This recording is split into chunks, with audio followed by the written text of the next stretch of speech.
People of YouTube, it's Mike here, Global Voodoo, and I got a special guest. If you guys don't remember, it's like old school day here, right? It's old school hangout, right? We got Paul Mull in the house. What's up, Paul? What's going on? Tell us what's going on to the people out there in YouTube land. What's up, man? Just like we were talking about, FBA, killing it. That's awesome, man. So, hey, we got also Leaf in the house. What's happening, Leaf, dude? How's life treating you, man? You selling a bunch of merchant fulfilled stuff? Hey, how's it going, Mike? Yeah, they're crushing it out there with merchant fulfilled right now. So, actually, today is a little slower, but it'll get back up there. Yeah, I've been doing pretty decent today myself. Earlier this morning, I wasn't selling a lot, but now it's like just taking off. And I'm gonna show you guys some items that I've kind of sold merchant fulfilled. So, if you're watching this and you're an Amazon approved person, merchant fulfilled toys, you might be able to pick up some hints or tips here. But let's get a little conversation going here. So.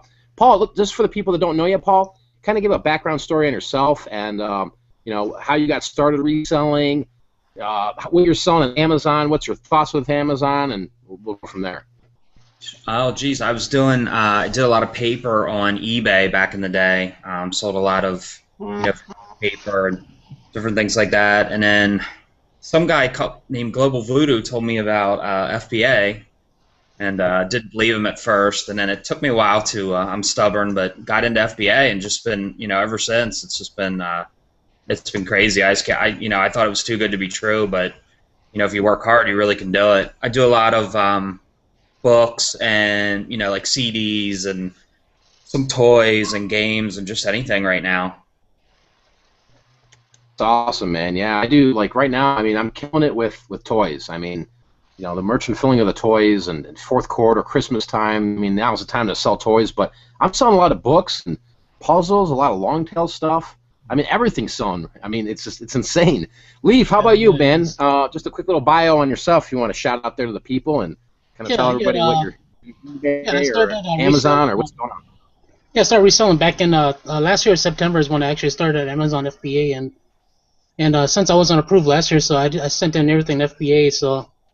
Yeah, it was pretty exciting, and my FBA didn't really take off until I joined Pick for Profit, and from there it's been a pretty cool experience. So that's awesome. Yeah, I mean, it's crazy to see. Leafs and Pick for Profit, and there's a lot of people in there, but the crazy thing about it all is just when you're in a Facebook group or or a YouTube community or something like that, and you start talking to the resellers.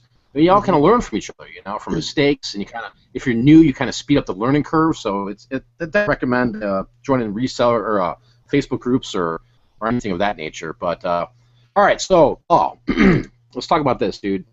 All right, so give me a couple items you sold recently, like Amazon, like the past week, or something like a highlight for this fourth quarter. I know we were talking earlier about books. Let the people know what you're selling real quick, man. As far as books, really anything. Like I was surprised. I thought it would be a lot of more like books that are really good condition, but really like anything selling. I don't know if that's necessarily for Christmas gifts or whatnot, but they're really selling games, any kind of games. I found a sealed board game the other day at a thrift store, and it was like $2, and it sold for like $50 as soon as it went in there. So I mean, just like what you were saying, I don't have as many toys as I should. This is my first Q4, and I'm still fairly new. I mean, I'm like 8 months into it, but I'm definitely will hit it hard next year around Q4. But I mean, it just seems like really anything selling right now. Mm-hmm. Stuff that's been in there that I've had in there for months is like selling now. So I guess people are just whatever they can get their hands on for as far as gifts, they're buying. Yeah, I mean it's the truth. I mean. Paul, talk about your experience because you did eBay first, right? And you did that, and really you were knocking out the ballparks on paper. So talk about the transition from going to eBay and then kind of going right into Amazon and kind of learning it all by yourself and getting help from some other people, but and just testing the waters. Maybe talk about that experience, like when you first started, like Amazon. Yeah, it was tough. I was going to actually do a video on this, just like making the transformation to to FBA. It's really different. I mean, it's Mike. I mean, it's a whole different ballgame, really, as far as just everything with Amazon. I mean, not only is just, I mean, even like the customer service and dealing with that with Amazon is so much better than eBay. The problems I had with eBay, we talked about this off the air, but I just had a lot of problems with eBay with this new defect thing, and it just seems like they're really trying to push the smaller sellers out. At least in my opinion, that seems like what they're trying to do. And PayPal, you guys I'm sure know, as soon as anybody complains, no matter what it's for, PayPal puts a hold on your money. And I just got up one day and I told my wife, I'm like, Mike, you were talking to me all the time about it, and I was like, oh, I don't know what I'll sell. I don't think I'll be able to find anything. And I got up the one morning and told my wife, I'm like, you know what? I'm just going full bore. I'm going to do FBA. And, it was slow at first. It was hard. I mean, I remember doing that first shipment thinking, God, this is confusing. I don't know what I'm doing. But, I've talked to you and I've talked to some other guys that did it. And, eventually it gets easier and you do find stuff. I mean, we were talking about that too. There's so many things that you can resell on eBay and Amazon that, if you can't make money, there's really something wrong, But yeah. it was definitely a big change, especially for me when I was selling paper. Most of my inventory was coming from auctions or flea markets was about the only place. Now I'm getting a lot of stuff off like Craigslist and retail stores and book sales. And so I mean, it was just you just had to kind of change that mindset. I mean, it definitely is a big difference, but I mean, to me, it's Amazon. The pros outweigh the cons, and it's just so much better than eBay, in my opinion. Yeah, I agree. I mean, there's it depends on the product, where's the right avenue to sell it. But I mean, if you can get if you're listening to this and you're like, oh, I haven't even started Amazon or I haven't done anything FBA. I mean, I'm just telling you, just go and try it out. I mean, wouldn't you agree, Leaf? I mean, it's that easy to an extent, but I mean, once you start selling stuff and getting to the whole feel for it, I mean, you can rock and roll with it, can't you? Oh yeah, definitely. FBA is like it's so easy. I actually I just taught one of my friends how to do it, and she sent in her first shipment, and she's already selling things, and yeah, she's so excited about it. She just started about 2 weeks ago. So yeah, anyone can just hop on this and just start selling. I mean, it is a little confusing at first when you first start, but the best way to learn is just to have faith and just jump in and just start doing it. Yeah, for sure. I mean, I was on a hangout with you the other night, Leaf, and all I kept hearing was, and he was just printing out orders. It was all merch refill stuff. It was just, and I was like, "What are you doing over there? Just sold another one." I'm like, "Oh, sweet." Yeah. So let's talk about that real quick, Leaf. Merchant fulfilling orders. What does that kind of mean? What does it entail? Maybe kind of tell the people out there if they don't know anything about merchant fulfilling, or when's the right time to do it? Should you merchant fulfill all year long, or kind of give people a little background on that, man? Yeah, sure. For merchant fulfilling, you can merchant fulfill all year long too, but right during the holidays, when you're approved for toys and games, it is phenomenal. This is my first year merchant fulfilling toys and games this year, and well, I gotta say, probably right now I'm at 60% of my sale is from merchant fulfilling, and awesome. Merchant fulfilling is pretty much you're selling on Amazon just like FBA, but once the item sells, you're shipping it out yourself. So I mean, it's real simple. It's actually, I think it's a lot easier than eBay shipping. Pretty much you just type in the weight and put in the dimensions and click ship and or print out the label and throw it on and just throw it in your pile and keep on adding it up, and out the door it goes the next morning. So. Yeah, I mean, it's that simple. I mean, really, you're just printing it out, and you don't have to leave feedback for customers, I mean, you're really not even dealing with the customer to an extent with merchant fulfilling, Right. I mean, a lot of times, I would say 98% of the stuff that I'm doing merchant fulfilled, I never even talk to these people. Or there's never been any communication. There's just an order, boom, here, right?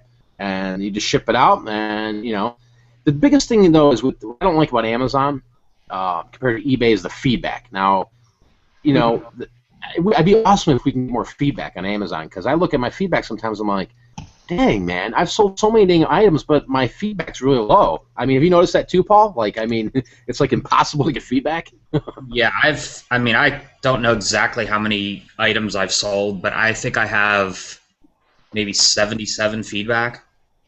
Like, and luckily it's been good. I think I'm at like 99%, but it's pretty crazy. But I think that kind of is good though in a way, because I think on eBay it really screws really messes with your sales if you're getting bad feedback. Mm-hmm. Whereas, you don't want bad feedback on Amazon either, but I don't think people really look at it as much there as they do. So, I heard people saying they try to email customers and get them to leave feedback on Amazon, and to me, I think that's a bad idea because they might leave you good feedback, but you might be getting somebody that's going to leave you, maybe wasn't going to leave a feedback and now they leave you a bad one. Mm-hmm. But I don't worry about the feedback. I really don't on there. I mean, some people are like, oh, I only got, I've sold 500 things and I only got 20 feedback, but I don't think it really matters. Yeah, I agree. I mean, obviously, to some people, they go in there and they look at the feedback, but, really the Amazon game is they're just hitting buy now. They're just, they're looking at that buy box and go, boop. They don't really care. I mean, honestly, because I've seen, you've seen them too. I mean, if you're looking on Amazon, some of these stores, 86% feedback, 83%, and they're still selling stuff. So, it's one of those things. Here's a question from Boogeyman. Do you offer free shipping when you merchant fulfill? I don't personally. Leaf, do you offer free shipping? So for me, I do offer free shipping.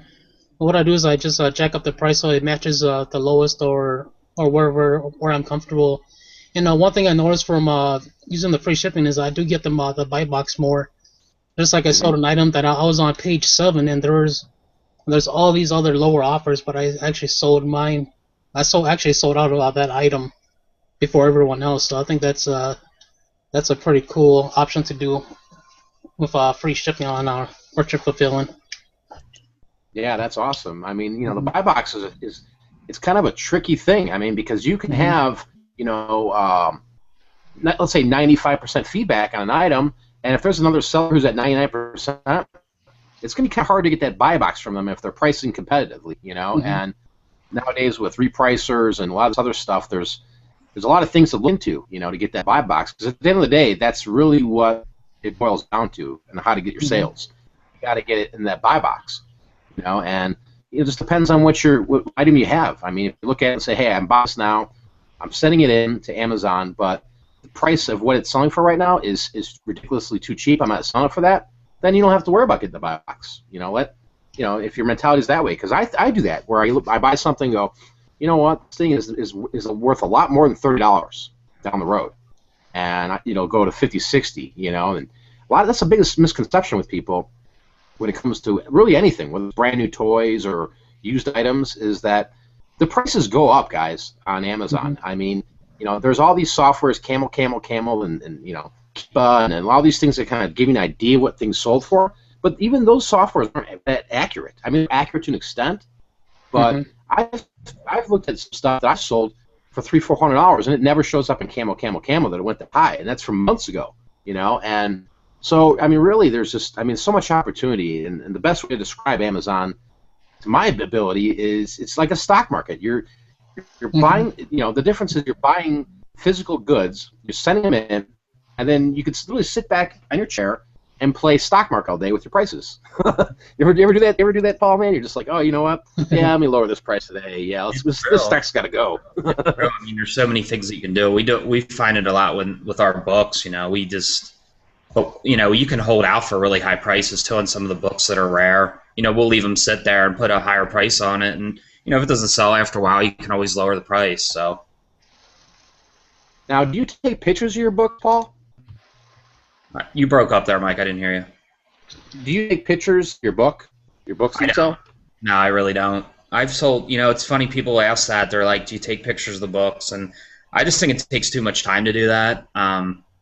You can, if it would be like a really rare book, but I've sold, if you look on some of the listings for books, they don't even have Amazon doesn't even have a picture listed, and I've sold tons of those books without even a picture, because I think people that are buying books really know what they're looking for. They know what the book is, so they really don't need to see what the picture is. Yeah, I agree. I mean, for me, like, the only time I like a picture of a book is if it's worth over $100 or more, and I probably don't even need to, but I like to because it kind of stands out. I do that a lot with all the video games. I photograph, any used thing that's got value to it, I photograph it. I mean, it's not just that, you don't have to do it, but it seems to me when I'm looking through the listings and I see it and I go, oh, there's what it actually is, because everybody's view is different of the used condition, and Amazon tries to give you guidelines of what used is or acceptable or very good is, but every seller is different. Leaf, do you do anything like that, taking pictures of used stuff that you're selling on Amazon, or? Yes, I mostly do it for video game cartridges that I send in, such as Nintendo. Actually, all my Nintendo listings have pictures, and I actually think that actually helps sell it better. And I usually price it a little higher than the lowest seller too, and I've been selling out, so I think I only have like maybe 3 or 4 games left that I haven't sold out of maybe 50 to 60 I sent in over the summer. Nice. Mm-hmm. Yeah, I think there's a huge advantage when it comes, especially to video games, because there's some serious collectors out there. Same with books, but people want to see that sticker's intact. They want to see the quality of it, and without a doubt in my mind, you can demand more money by just simply taking a photo of it. And now it's so easy to do. I mean, you just get a white piece of paper, slap the video game on it, take your iPhone or Droid, and go doop, and you can just be done and list it right through Amazon Seller. So yeah, that's crazy, man. So all right, Paul, what's been exciting for you like recently with FBA? Is there a particular item that you sold that you were like, oh my god, I can't believe I sold this for X amount of money? Man, just again with books, I sold textbooks are crazy on Amazon. If you guys have ever dealt with that, but I've gotten like sealed textbooks like at thrift stores or book sales for like $1, and they'll sell for like $100. I mean, it's pretty crazy what things will sell for. I mean, books that you don't even think are in that good a condition, I'm selling for like $60, $70, $80. So it's pretty crazy. That's awesome, man. Yeah, I mean, I sold a book the other day for $2,200, and I'm like, are you kidding me? Are you kidding me? What was that, Mike? It was a guns and ammo book, and I'll put it on my Facebook, the link, so you can see it. Because people are going to be like, dude, this guy's smoking crack and blah, blah, blah, blah, blah. No. You go look at it, and if it's not on Camel, it doesn't show, I did sell it. I mean, That's I don't know how I crazy. can prove it to you, but here's the thing, is I'm sitting there and I'm going, okay, for real, $2,200. I'll take it. But you know what? When I got my disbursements, I'm like, you know what? Let me just wait and see, because I've gotten screwed on higher ticket priced items before, and $2,200 is a lot of money. I mean, I only paid a quarter for the book, but so you get stuff like that. Me personally, I just kind of say that's not my money yet. And I gave a little time, and but so far so good. Now, let's see. What? You're just hoping they don't return it, it lasts for whatever. Yep. Speaking of that, Paul, do you notice, because I don't do a lot of, like, textbooks, just because, like, back in Illinois I would, because I was near a couple colleges. Here, there's a bunch of colleges, but not in my general area.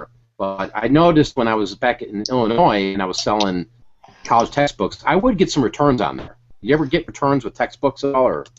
Yeah, they do that, and I think that's something Amazon needs to kind of work on, because, I've heard of people like, selling a textbook and 3-4 months later somebody returns it. Well, obviously they're using it for that semester or whatever, and either they dropped out or whatever, you know what I mean, or the class is over and they're returning it. So that's a little iffy. Like I said, the pros outweigh the cons by a ton on Amazon, but there is certain things that are, I don't think you should be able to. I think there should be, you should have maybe a couple weeks to a month that you can return a textbook. I don't think they should be, letting you return a textbook, 3 months after it was sold. Right. Mm-hmm. You know what I mean? It's like. Yeah, I agree. Leaf, have you been noticing any returns lately, or any canceled orders, stuff like that with Amazon? I was gonna mention about the textbook. A lot of you guys know that I just finished school, and I actually sold a lot of my textbooks while I was still going to school, and actually I have not had any returns yet. So knock on wood. Yeah, exactly. Yeah, but so far I've only had four returns so far for December, so not too bad. Textbook. Textbook. Sorry, Lee. Just toys. Textbooks sell like immediately too when you send them in. Most times, I mean, if they're good ranks, they'll sell pretty much immediately. Right. Mm-hmm. Yeah, for sure. Let me shout out a couple people I see in the chat here. We got Burns. We got Dick Burns in the house. What up, Dick Burns from New Jersey? Hope you're doing okay. Got Joseph Day in the house. I see Caesar's Palace. Jay Shaw. I gotta get in touch with Jay Shaw, man. I gotta get an intro song made, man. Gotta hook me up. I see the Picking Profits in the house. We got Brian McCammon in the house. What's up, people? If you have any questions or anything, just leave them here. I'm watching, and we'll answer them. What else are we gonna talk about? Oh, no. All right. So we were talking about cancellations and like returns, and I was telling Paul before we went live here, but I got one today where a lady bought. Well, it's Paw Patrol, and she's like, she bought it last night at like 11, and by the time I got up in the morning, she messaged me, and this was merchant fulfilled. She messaged me, and she's like, oh, you need to cancel my order because I found it at Walmart cheaper. I can't believe people like you are on Amazon trying to rip, us honest buyers out, buyers off, and I'm like, come on. I'm like, for real? So I just hit canceled order. I'm not going to even engage with people like that because it's like you're not going to win, all right? You can't. And you're going to get people like that, and it's just part of the game, where it's like, I overpaid for this, so now I want to return it. It's February 1st, so you ripped me off on that that freaking video game accessory for $90, and now I found it for $20. And, Amazon allows the returns, so there's not much you can do with it. And, but that's the game. I mean, it's online in your reselling items, especially the arbitrage effect of it, Oh, The yeah. used stuff, I don't really get returns on used stuff unless it's defective or, something like that. I mean, I got the other day on a Bible, and the reason for the return was they read it. That was funny. Let's see here.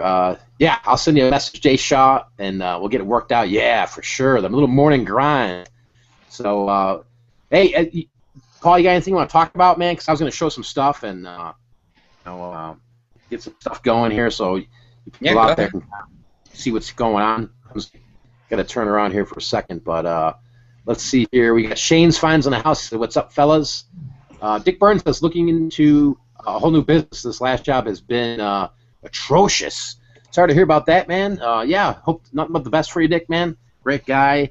If you guys are looking for some old school videos, you got to go check out Dick Burns. I mean, wouldn't you agree, guys? I miss the Dick Burns videos, man. All the old school guys are leaving.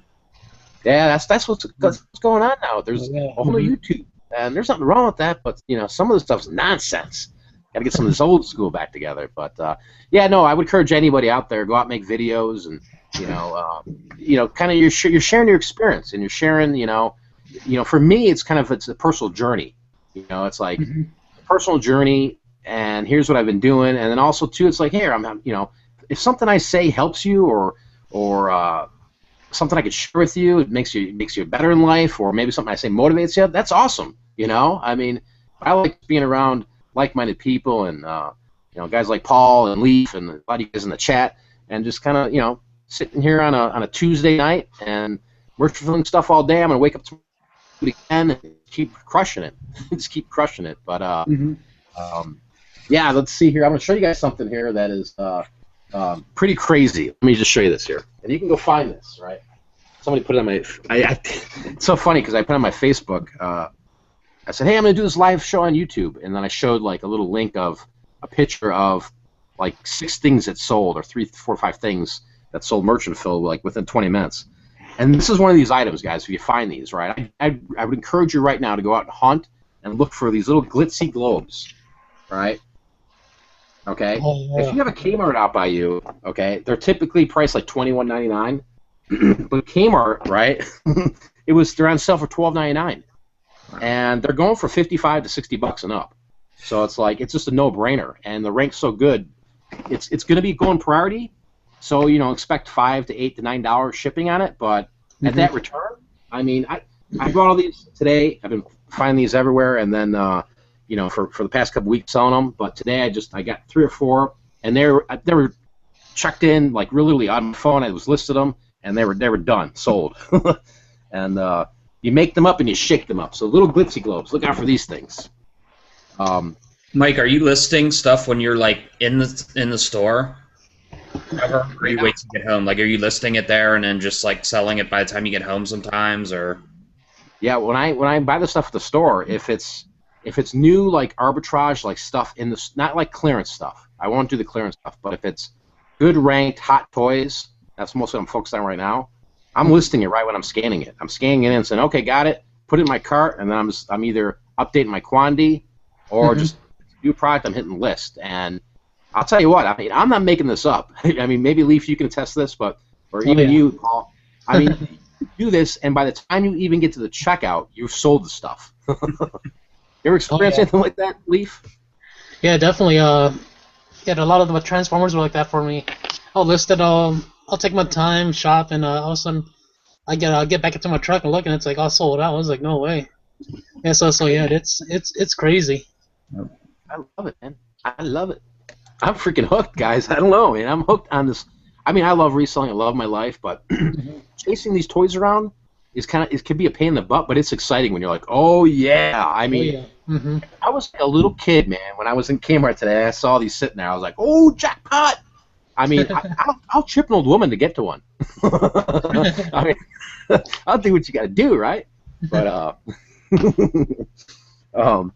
hey, all right. So Paul, are you doing any FBA merchant fulfilling of any toys right now, or any Amazon toys? You know what? I haven't recently, but I definitely did before. I was doing it way back when I did a lot with the Elsa dresses and different things like that. I mean, it was the same thing like you said. I went and I'd go to like every Target or every place and look for them, and they were selling. I was doing the same thing, listing them, and they were selling out. And then they did the restriction on the frozen stuff, But I haven't recently. I haven't for like this for Q4, but it'll definitely be something I'll do next year. Yeah, I can't stress it enough, man. I mean, just going out hunting this stuff down. Just make sure you're approved for merch filling toys, and the pre-approvement is not that difficult. I mean, if you're selling books and you got other inventory you're selling year long, I mean, you should be totally fine to do it. But here's something funny I saw from Doc Westfield, Leaf. He says, hey, thanks, Mike. Keep Leaf on live. I'm driving over to Kmart buying them all up. yeah, I just saw that. I saw the comment too. Yeah, Doc doesn't live too far from me, so. That's funny, man. Are you finding those Amiibos? Is that what they're called? Amiibos? Yeah, those. I mean, those. There's a. How do you explain with those? I mean, I sold them. I found some. I sold some, and now they're like impossible to find for me, right? Actually, I got a little tip tonight that they're. I was talking to the Walmart guy. He's like, "Yeah, dude, you got to come here tonight at midnight. We're gonna get a bunch of these," and it's just, it's one of those things where if you see them, go and grab them, and I mean, they will literally sell in Walmart, in Target, before you even get to your car. They've got such killer ranks on them, and we're gonna really see if some of these are truly, never being made again. Time will tell with them, but there's new waves that are gonna be coming. It's definitely something to look into. Mike, are you ever finding that you buy some stuff that's hot, and then by the time you list it, the price tanks on it? And what do you do in that case? Do you hold out for it, or what do you do? Yeah, like if it's any time during the year and that happens, I'm not really worried about it, right? Because throughout the rest of the year, I'm FBAing the stuff, so I'm already committed to buying it, and I'm setting it in a box. If it gets checked in over there and it's tanks, I'm playing the hold and wait game.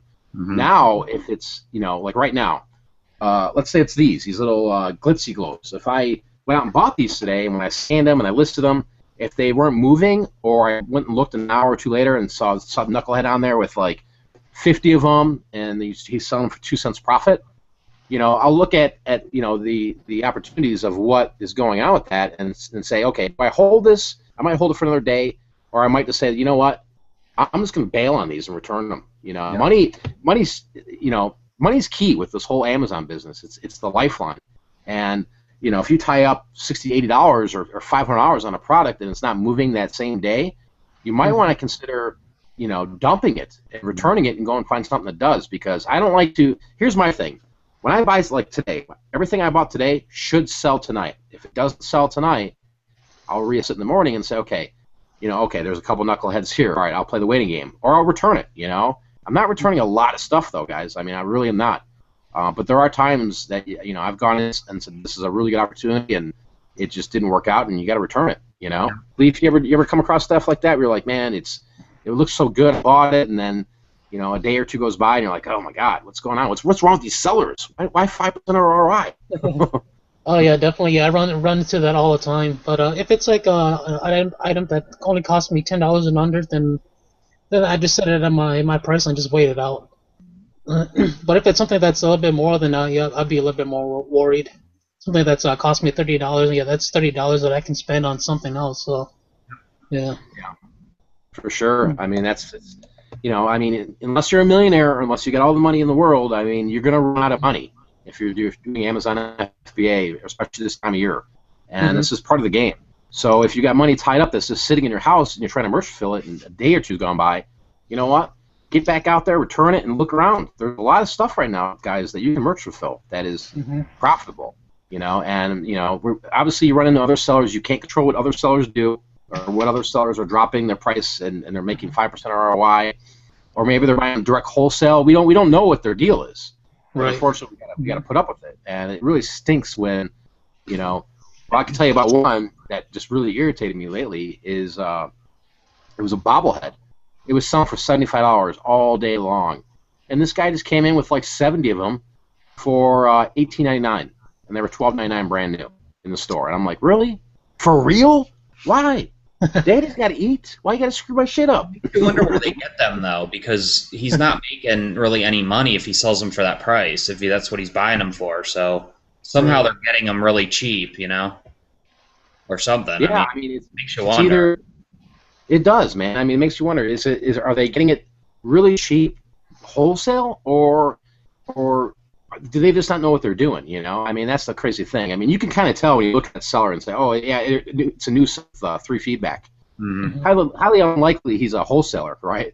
But, I mean, it could be. Brand new wholesaler jumping up, but there's, it's difficult when you're dealing with stuff like that. And there's some product that even last week, I mean, I was selling them left and right, and then it went from like $50, $60, literally $60 to like down to $25. And I'm just like, for real? Why? It doesn't need to be this way. Amazon's out of stock, people. It's fair game now, man. Let's all jack our prices back up and collect it like it was, $50, $60 a pop.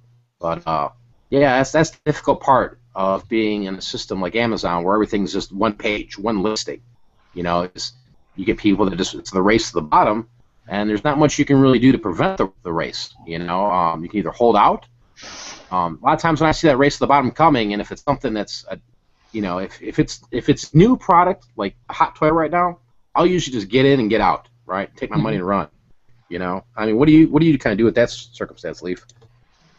Yeah, I do pretty much the same thing too. If I see people tanking, then I just try to get rid of them all and then just back out of it. But if I do see it coming back up, then I'll go try to find it again. Well, otherwise, yeah, I don't try to stay on the listing for too long either. So. Yeah, I saw a question up here from where to go. RJ Martinez says he's been took all the Candyland board games off the shelf, and a lot of people have been undercutting me. Yeah, that's one of those things too with some of those board games. I mean, a lot of people are selling those board games, and you know what? Here's my advice, because I'm not sure if you got those at a really good steal during the Black Friday stuff, but just let a lot of these people sell out. And I saw a comment, I forgot who it was in the comments, but they said, hey, just hold off. That's what I would do. Just hold off. Because you know what, guys? There's a lot of people right now dumping prices on Amazon before their payout, before Christmas, because they have the mentality of, after Christmas, none of my stuff's going to sell, so I got to get rid of it now. That's the furthest from the truth. My biggest month has always been January, every single time. It's a singular month, and so don't feel like, oh, I got to race to the bottom on this one. Candyland will sell for $18, $19, January 5th. I mean, there's no doubt about it. Just play your cards right and just have a little patience, and you'll be fine. But if you're going to, I wouldn't merchant fill Candyland stuff. Here was a question from, let's see. Yeah, it's not 1984 made a good point. Careful listing before you buy it would suck balls to be told, sir, you can only buy one of these. Yeah, I mean, usually I've never really been told that, except a couple times where like there's a sign posted, and even then I don't care what the sign says. I'm gonna load it all in my cart, and I'll go and register it. If I got to fight with them, I'll fight with the manager. But yeah, I mean, that's something to look at. If it's a limited item. I mean, especially at some of these when something gets really hot and they limit it. I mean, you gotta be really careful with that. Especially if you know it's hot and it's limited. Don't list 100 of them if you got them in your cart, because they probably won't sell them to you. Right. Here's a question from Jay Shaw. Do you get paid instantly with merchant fill, or is the payout process the same as FBA? It's really based on your schedule. Like, I think all of us in this room here we get paid every 2 weeks, right? Yes, every 2 weeks. Which sucks. Yeah, so like, there's 2 weeks, right, Paul? I hate it. Yeah. Sucks, man. It's easy to run out of money. We talked about it before, but it's really easy to run out of money when you're getting paid every 2 weeks. I mean, but your payouts are nice when you get them, but I know some guys that are grandfathered in, and they're telling me they can get a pay. Oh, I cashed out 1,000 today and 800 yesterday, and it's like, oh man, I wish I could do that, but Right. Yeah. It's like I just got my disbursement on Monday, and today and tomorrow I'll be just listing on eBay or whatever until I get my pay on Thursday. So. Nice. Yeah. I mean, that's the beautiful thing if you're doing eBay too. I mean, getting that eBay money in through PayPal. I mean, it's just extra money to kind of feed this whole freaking little shop of horrors, man. Feed me, Probably the only thing I miss from eBay is just having that PayPal card and be able to sell something today and go to the bank if I need it or use the card. I wish Amazon would do something like that. To where we could have access to what's in our account, at all times. But whether that'll ever happen, I don't know. Right. Yeah, that'd be awesome. That made me think. Did you guys hear about that? In certain categories, they're doing a best offer for Amazon. You guys heard this? Yeah, I heard a little bit about that, but I didn't look into it yet. I'm really hoping they don't make this we don't need Amazon turning into eBay. That's for sure. Right. Yeah, if it doesn't come to that, that would kind of. I mean, I can see the benefits, but also it's like, oh my God, just encouraging lowball stuff. I could see if they had like. I don't want to have to deal with, I have a book listed for, $15. Oh, well, you take $3 for it. That's just going to get, For sure, yeah. I saw a comment from Mr. Burns up there. He was buying direct some Ninja Turtle stuff, man. That's killer. I mean, I don't know if you're still doing the Amazon stuff, Mr. Burns, but I mean, that movie just came out today, and some of that stuff's really profitable right now, and I think it's going to go up. It's going to go up and up and up, right? A lot of these listings are, people are buying these action figures for $9 and they're selling them for $10. I don't get it. Have you seen that, Leaf, dude? On some of them, you're like, what, for real? Oh yeah. I see a lot of that. It's just mind-boggling that they're selling it for that little. I don't get it. I don't get it either. I just move on, and what's crazy about the Ninja Turtles is they keep going up. They fluctuate. There's so many people buying it that one day you might scan it and say, what? There's a knucklehead selling it for 10. And literally the next day, that's why I'm always scanning things and I'm always looking at things. And I've got a list of stuff that it's like I'm looking at it every day. And, it's funny where I'm sitting there. The next day, it's $19. It's like the Shredder one with the helmet, the original Shredder. Right. For the longest time, he was like, Amazon was in, and everybody was selling for $10.50. And then I looked one day and I'm like, there's only 20 sellers on this now. It's going back up to 25. That's how fast things change with Amazon on these new products. But yeah, I've got big hopes for Ninja Turtles. I've got some stuff hoarded away, and I can tell you everything I've sent in, except for a couple things, is just sold. I mean, just like instantaneously throughout the year. I mean, and and that toy line has been selling for guys for 2 years. Oh yeah. 2 years on the Aprils and stuff like that. It's insane. Insane in the membrane. Let's see. Here's a good question from Caesar's Palace, and maybe I'll ask it to you guys, and I'll answer at the end here. But kind of what's your plans for 2015? Paul, what's your plans for 2015? It's around the corner. My plans are just to kick it into gear, just double or triple my listings and just get into some different things too. But definitely hit the toys and different things harder. I'm already thinking about Q4 for next year, so. But just hitting it harder. I'm still kind of, like I said, I'm like 8 months into it, so I'm still fairly new. But just the money making potential on Amazon is just crazy. So, just learning more and just like I said, just getting more inventory is what I'm looking forward to. That's awesome. How about you, Leaf? 2015. What is the Leaf Man doing?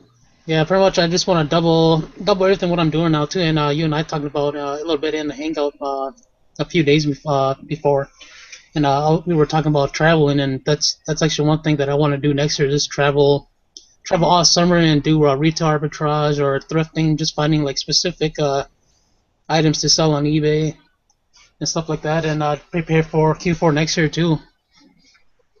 Do something a little different. Mm-hmm. Yeah, I mean, we were talking about traveling and stuff, and that's something I've always really wanted to do is kind of travel around. And I mean, Leafs in Milwaukee, right near Milwaukee, Wisconsin, and Paul, you're like in Pennsylvania. I'm here in Arizona, and it's like I literally have, just from all the people that I've known and met, people that have joined my groups and stuff. I mean, I can literally go from the East Coast to the West Coast and run into somebody, and Right. I think that would be just totally awesome to kind of document that and go and do something like that. It'd be really cool. And what's cool for me is because coming from Illinois to Arizona here, it's a different vibe, and there's different items to find. There's a lot of Aztec, tribal, Indian type stuff out here. A lot of artifacts. There's a lot of cool stuff out here. You're not going to find that in Illinois. So I mean, it'd be cool to drive through state by state and try to find these different things and just to thrill the hunt thing would be awesome. But for me, 2015, I think it's just I'm probably going to be getting into a lot of different things. I'm looking at a building that's out here in Arizona to have kind of a whole workstation of it, and we're going to be doing some top secret stuff. But I got 2 girls that work for me, and they're either in the garage here or they're in the house listing, and it'd be easier just to have a location they can go to, and especially when I'm not home, because I don't like having strangers walking around. They're not strangers, but I don't want people in my house when I'm not here, because I've got millions of dollars in cold bars. No, but so 2015, you guys see me with the warehouse, doing a lot more Amazon, because a lot of this Longtail stuff, guys. I mean, it sells throughout the year, but Q4, the stuff just pops. I mean, it's like my inventory went from like 3,800 items, and I think I'm down to maybe 1,100. And I've been sending stuff every day. I've been merchant filling every day, and I just can't get enough. So I really want to build my bankroll higher to get a huge amount of inventory. And the great thing about it is we've got a year to do it. And the biggest thing with all that is setting goals and setting up a savings, and creating that picking fund to have, so you can actually go out and be a big baller, shot caller, right? And go out and spend 30, 40, 50 G's on some of this stuff, because the money's there, right? The opportunity is there. And you just, whether you're a one-man person, you can build a team. Get a team of people. Get a neighbor. Get some family members to go out and hunt for you. Like right now back home in Illinois, there's people that are hunting for me for items. My 2 workers, they go out. They go down south, and they're like, hey, got these items. That's cool. Pick them up. And they'll just tell me what they got, and I'll just stare on my phone, list it. Boop. Bring it home.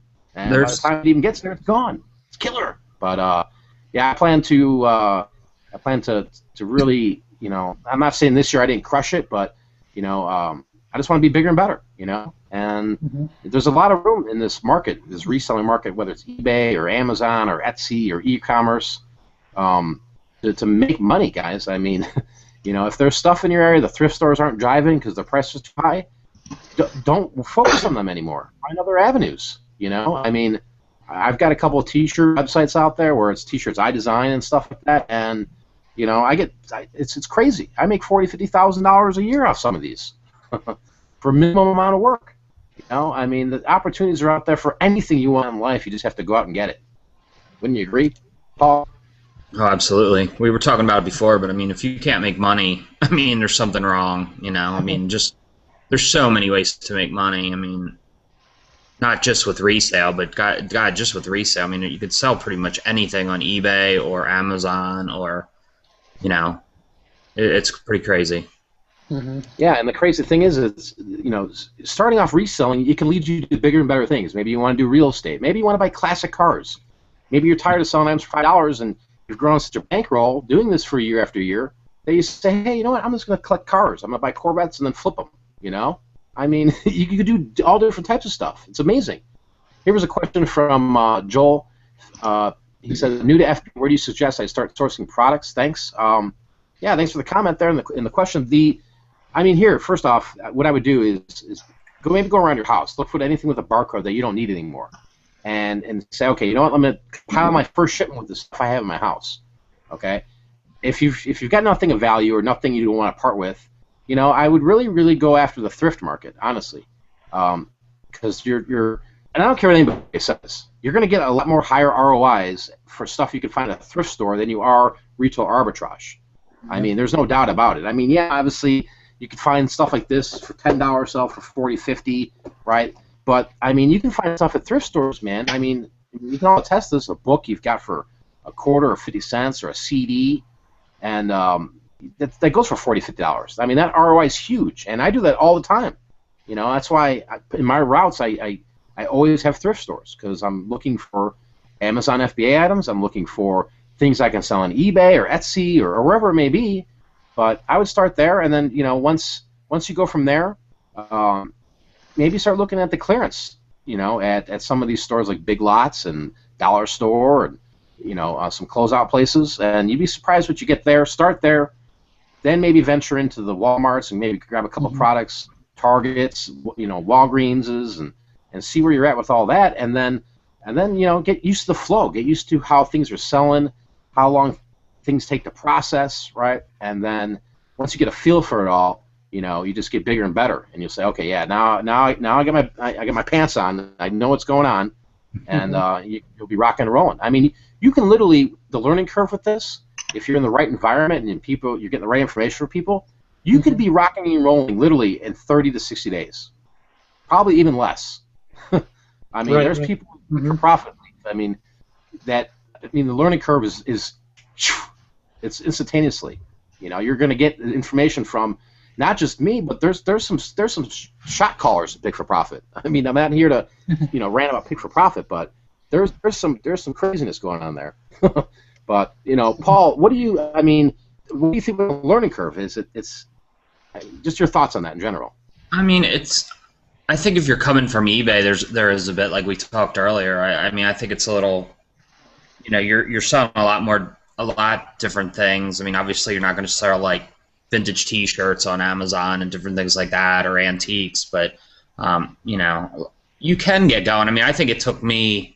I started off slow, but I think it took me like a couple months before I really felt good with it. Like, I knew what I was doing. But, you know, as far as where to source, you know, I put in the comments anywhere and everywhere. I mean, literally anywhere you can scan, you know, just scan stuff, get a feel for it. Go down an aisle and scan something and just see. You never know. Even at a thrift store, you'll see stuff that you'll see a puzzle that you can't believe, you know, will sell for $50. I mean, you'd be surprised, and just get used to, you know, what sells and what doesn't.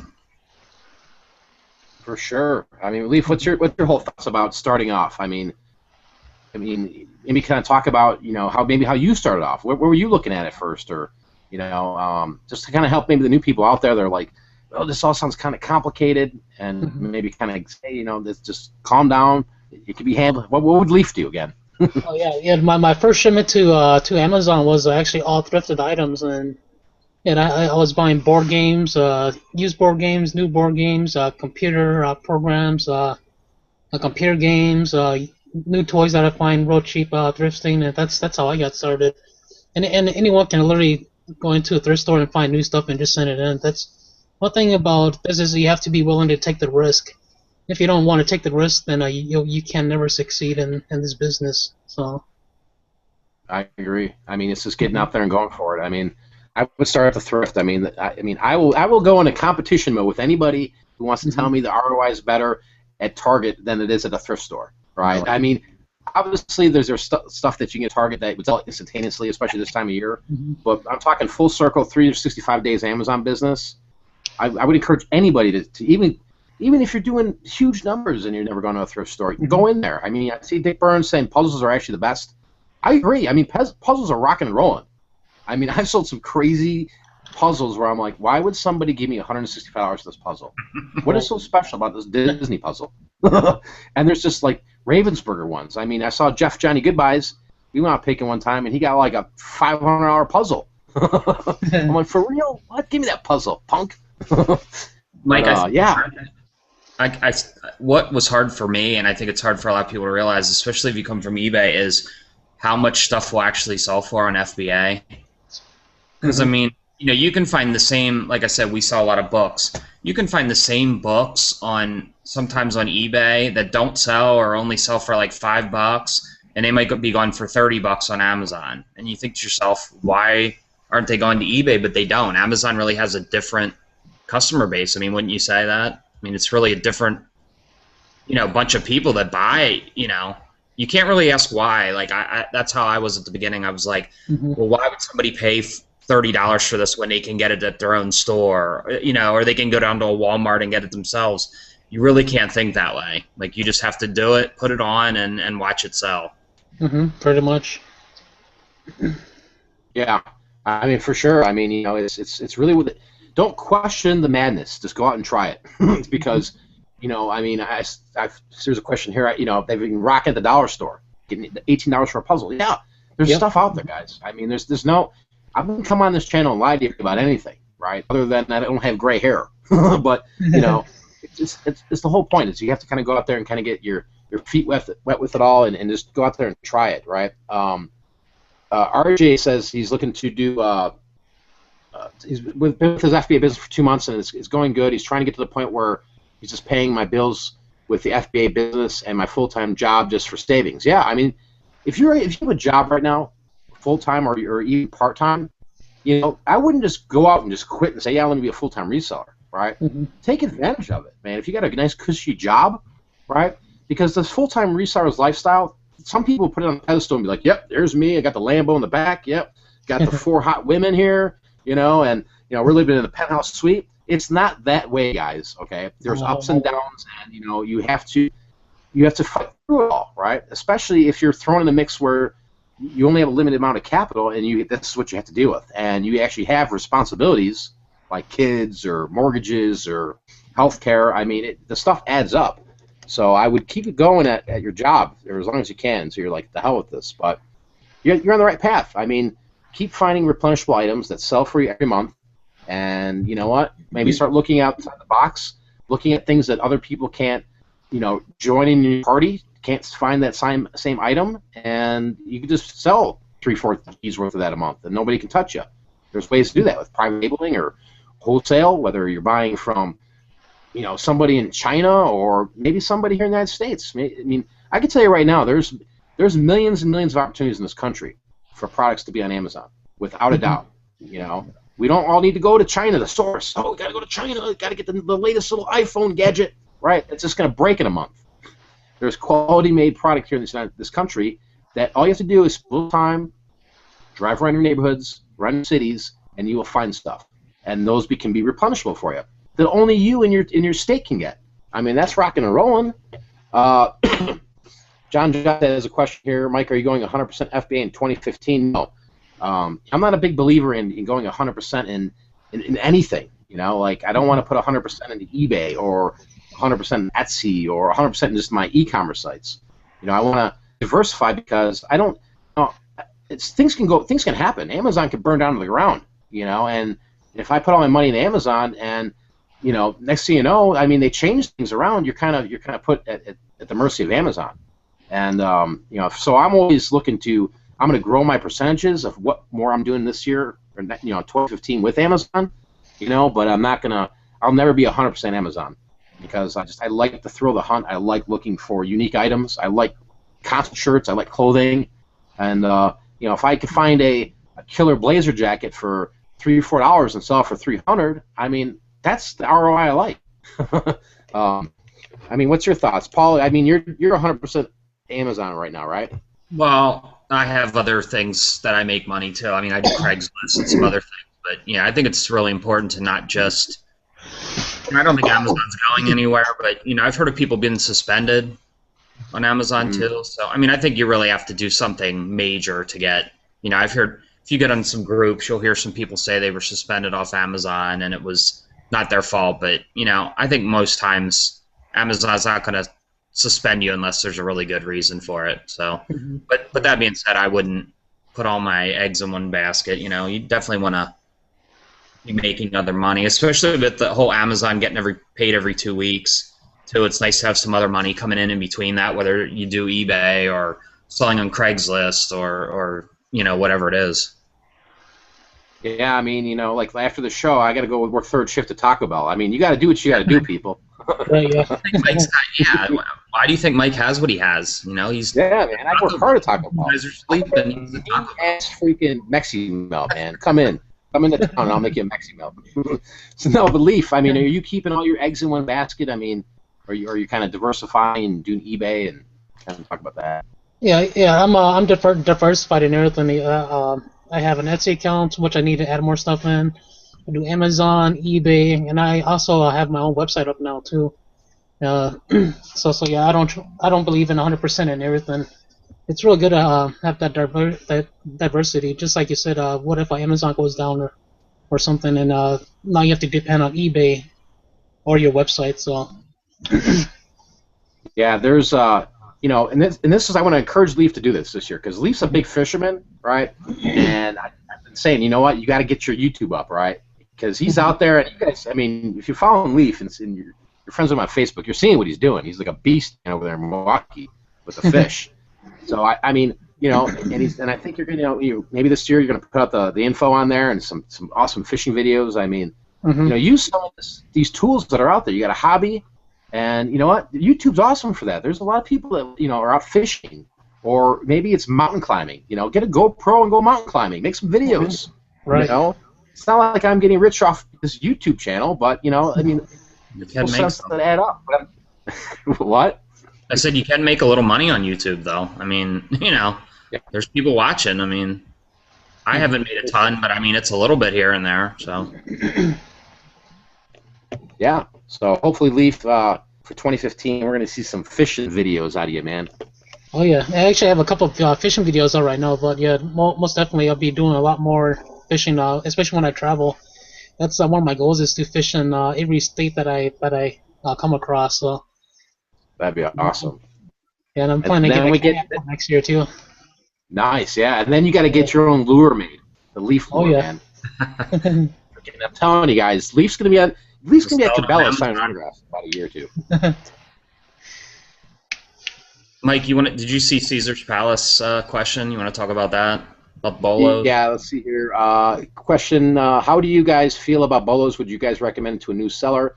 Recently, a Bolo on Disney Frozen Lego set now. The market is flooded with over 300 listings less than a week. Yeah, I mean, here's the biggest thing, and this is it's kind of a touchy subject, right? But if you're in a group with thousands of people and you're there to get Bolos, I think that's might be at first it might be a great experience to get in there just to see, what's happening, and you get an idea of what sellable items are, profitable items, right? I wouldn't sit in there to go, oh well, what's the next hot item, right? Because you're going to get that result every single time, right? And there's too many people that know about it, But here's the thing: is the more every year that goes by with Amazon and these Bolos and scanning, right? More and more people are doing it, so really Bolos will just be disappeared, right? They'll just disappear unless every day you're scanning the stuff, right? You know what's hot, what's not hot, right? Now, obviously, the Bolos, I think, are valuable when they first come out, right? Taking advantage of the situation and going in and profiting. Excuse me. So if you're in a situation where, you're in a group and there's 700 people talking about a Bolo, or they're saying, hey, guys, here's my Bolo. You know what? Great. You better get in and get out because it's about to get flooded is what's going to happen, right? Mm-hmm. But I think as somebody new going in, it's great to see, what sells for groceries. What's the Bolo for groceries? What's the Bolo for health and beauty? What's the Bolo for toys? But at the end of the day, all that ever does is going to create competition for yourself, right? Or you can say, let's say, for example, like the Frozen one you're talking about, right? I don't know which one you're talking about, but if you get in there and it was profitable for a day or two, and then boom, everybody came in, now what do? Right? Your money's tied up, and you got to wait it out. And there's a lot of listings like that right now, and I'm pinpointing it and saying, well, it's this group that did it, or it's this Facebook group, or it's this web page that did it. I can't. How can I determine that, right? So that's why, like with what I do, and I'm not bringing this back to myself, but what I'm saying is, like Pick for Profit is not a large group, right? And I'm sure, I mean, my bolos are the same as other bolos out there, but it's a smaller margin of people in there, and it's not shared amongst hundreds of people. It's just here it is, and some of these listings that we have that we share, I mean, they're really good piece of information to have. I mean, Leaf, maybe you can just attest to that or talk about it, the difference maybe of what is posted in Pick for Profit than maybe other things. I don't know. Right. The thing is, the thing I see about Bolo is a Bolo should be something that's hard to find, not something that you can just go and find easily. Mm-hmm. That's how I see Bolos. Yeah, what's your thoughts on the whole Bolo, Hobo, Jobo, Paul? Well, like you said, I think when I was new to FBA, I love seeing Bolos, but you're really killing yourself overall if you share it like in a small group. Mm-hmm. I think there's no harm to it, but some of these groups on Facebook have thousands of people. I mean, do you think just because you don't see them comment, think of how many people see that Bolo and are running right to the store to get that? I mean, and then the price is going to tank, and I think like Leaf said, you really, if you're going to do a Bolo, something that's hard to find, like maybe you could find it here, or but when you're doing it with something that's like at every Walmart or every Target, then it's it's really killing the price, and it's really hurting you and other people. So I'm not a big fan of them, but when you're first starting out, it's nice to see them and find out what's selling and whatnot. Yeah, and you know what? I mean, it's there's like as we're saying, there's a lot of information out there, a lot of groups that stuff's being shared throughout, and that's great and dandy, right? Just understand when you're getting the information and you're running the store, what's going to happen, right? And just maybe your best approach if you're in a group like that and you're getting this information fed to you, maybe get in and get out, right? Why hold on some of this stuff? I mean, especially when 300-400 people get in it, and it's ranked 20K in toys. I mean, you might be sitting there for a long time trying to sell that item, right? If you're not the lowest price, and there's more people coming in every day, right?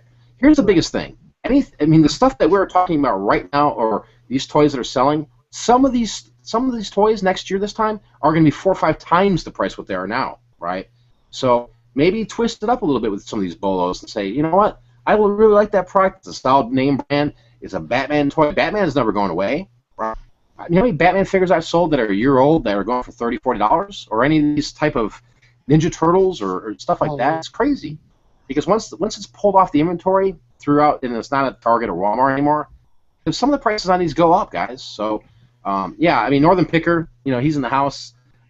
You put it best, find your own bow. You can keep it to yourself, and just work with what you got, right? Best thing to do is go out and just scan, right? I mean, somebody ridiculed me one time because I said scan everything. And it's really what it is. If you're new, go out and scan bars of soap, right? Go out and scan stuff in the bicycle aisle. Go scan in the $5 Blu-ray rack at Walmart. You know how many Blu-rays are in there that are $15, $18? Here's the thing: is there's so much abundancy of stuff we can list and sell, right? Like right now, there's so many. If it says Frozen on it, everybody's going to be on it, right? So maybe your approach is, I don't even want to mess with Frozen. Let me go find little things that are moving about here and there, and you can rock and roll with it. Like here, let me show you one little toy. And I mean, everybody, people know about Paw Patrol, right? But this is like a $4.99, $3.99 toy. Mm-hmm. I've sold 39 of these today, right? For like $18, $19 down to 16, right? I mean, it's something special. There's only like 30, 40 sellers on this. Why are people overlooking this? I don't know. Maybe they looked at it before and Amazon was in stock or whatever. But I'm not dealing with 300, 400 people on this, So, I mean, and this is a name brand toy that's got appeal. And people are, kids are going to want this for Christmas. Just find different things, guys. I mean, maybe your approach is, hey, I'm not buying anything if I see more than 80 sellers on it, right? Or whatever it may be. Just kind of come up with your own system. And I think the only way to do that is go out and just test the waters with it. And 6 months down the road, say, yeah, I'm comfortable enough with what I'm doing, and I'm just going to go find different items, There's a question from, we got Duane in the house, what's happening? how long did it take you to be successful on e-commerce sites? What should a newbie expect in e-commerce? Yeah, I mean, for my first e-commerce site I built, right, it took me 30 days and I got my first order, and I was like, oh yeah, sweet, this actually works, right? And this wasn't, I didn't advertise, or all I did was really submit my URL to like Google and MSN and Yahoo and all these other places, and naturally it just worked out. But I also had a following of people that I was getting their information, right, their email addresses. They were buying stuff similar to what my e-commerce site was. So I kept funneling business through there. So everything that was sold on, for example, eBay, I had a little card that said, hey, go to www.mikesfreaking-t-shirts.com. And slowly people started going there. I think I would call it my first successful year with it, and I consider this successful.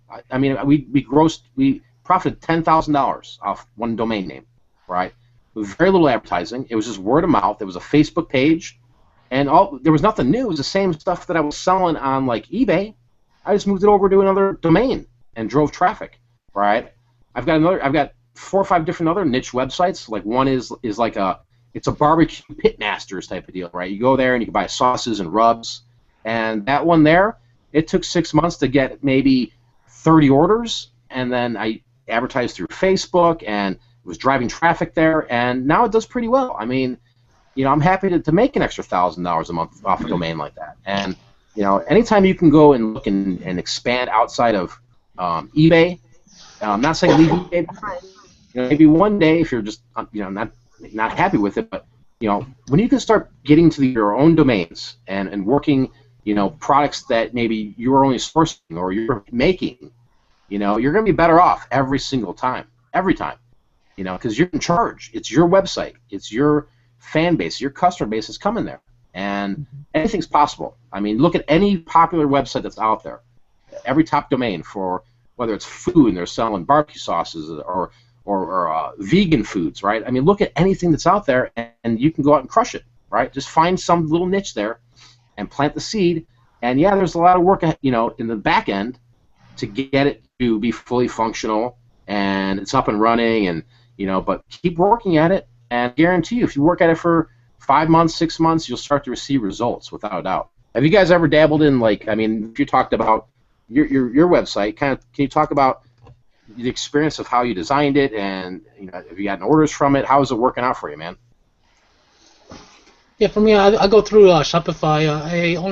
I just started about 2-3 months ago, and it's a little slow right now, but I haven't been doing any promoting of it because of the holidays with FBA and everything.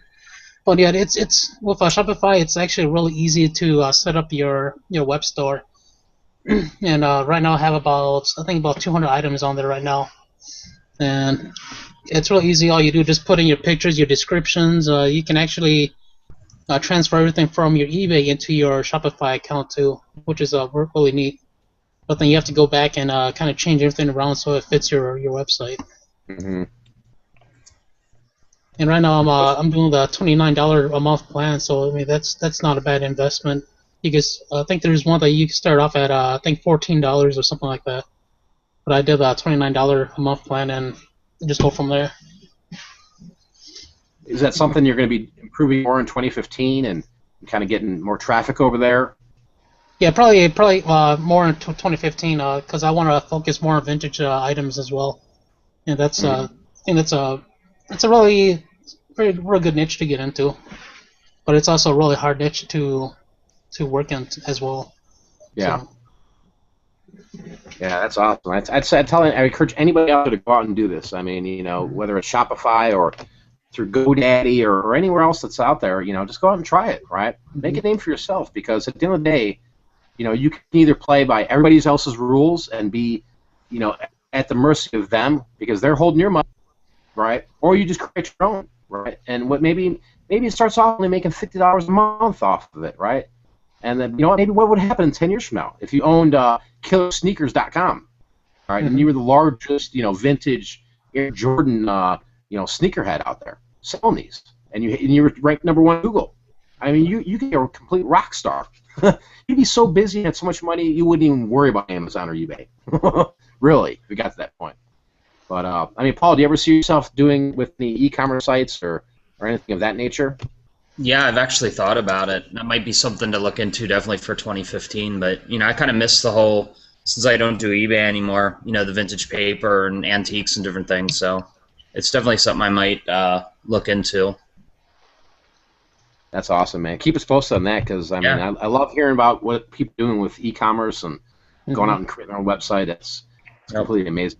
I want to show you guys a couple other things while we're doing this here. And then I gotta get some more fuel here. But when you're out and about, and you're gonna find these at like antique stores and stuff like that. These like hurricane glasses and the oil lamps. Yeah, the oil lamps and just I mean, they're really just these oil lamps are really cool. This one here.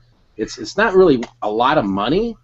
It's just got that neat look to it, right? I mean, just got the whole patina, and I mean, this thing's it was in the box from like I want to say like the 40s or 50s.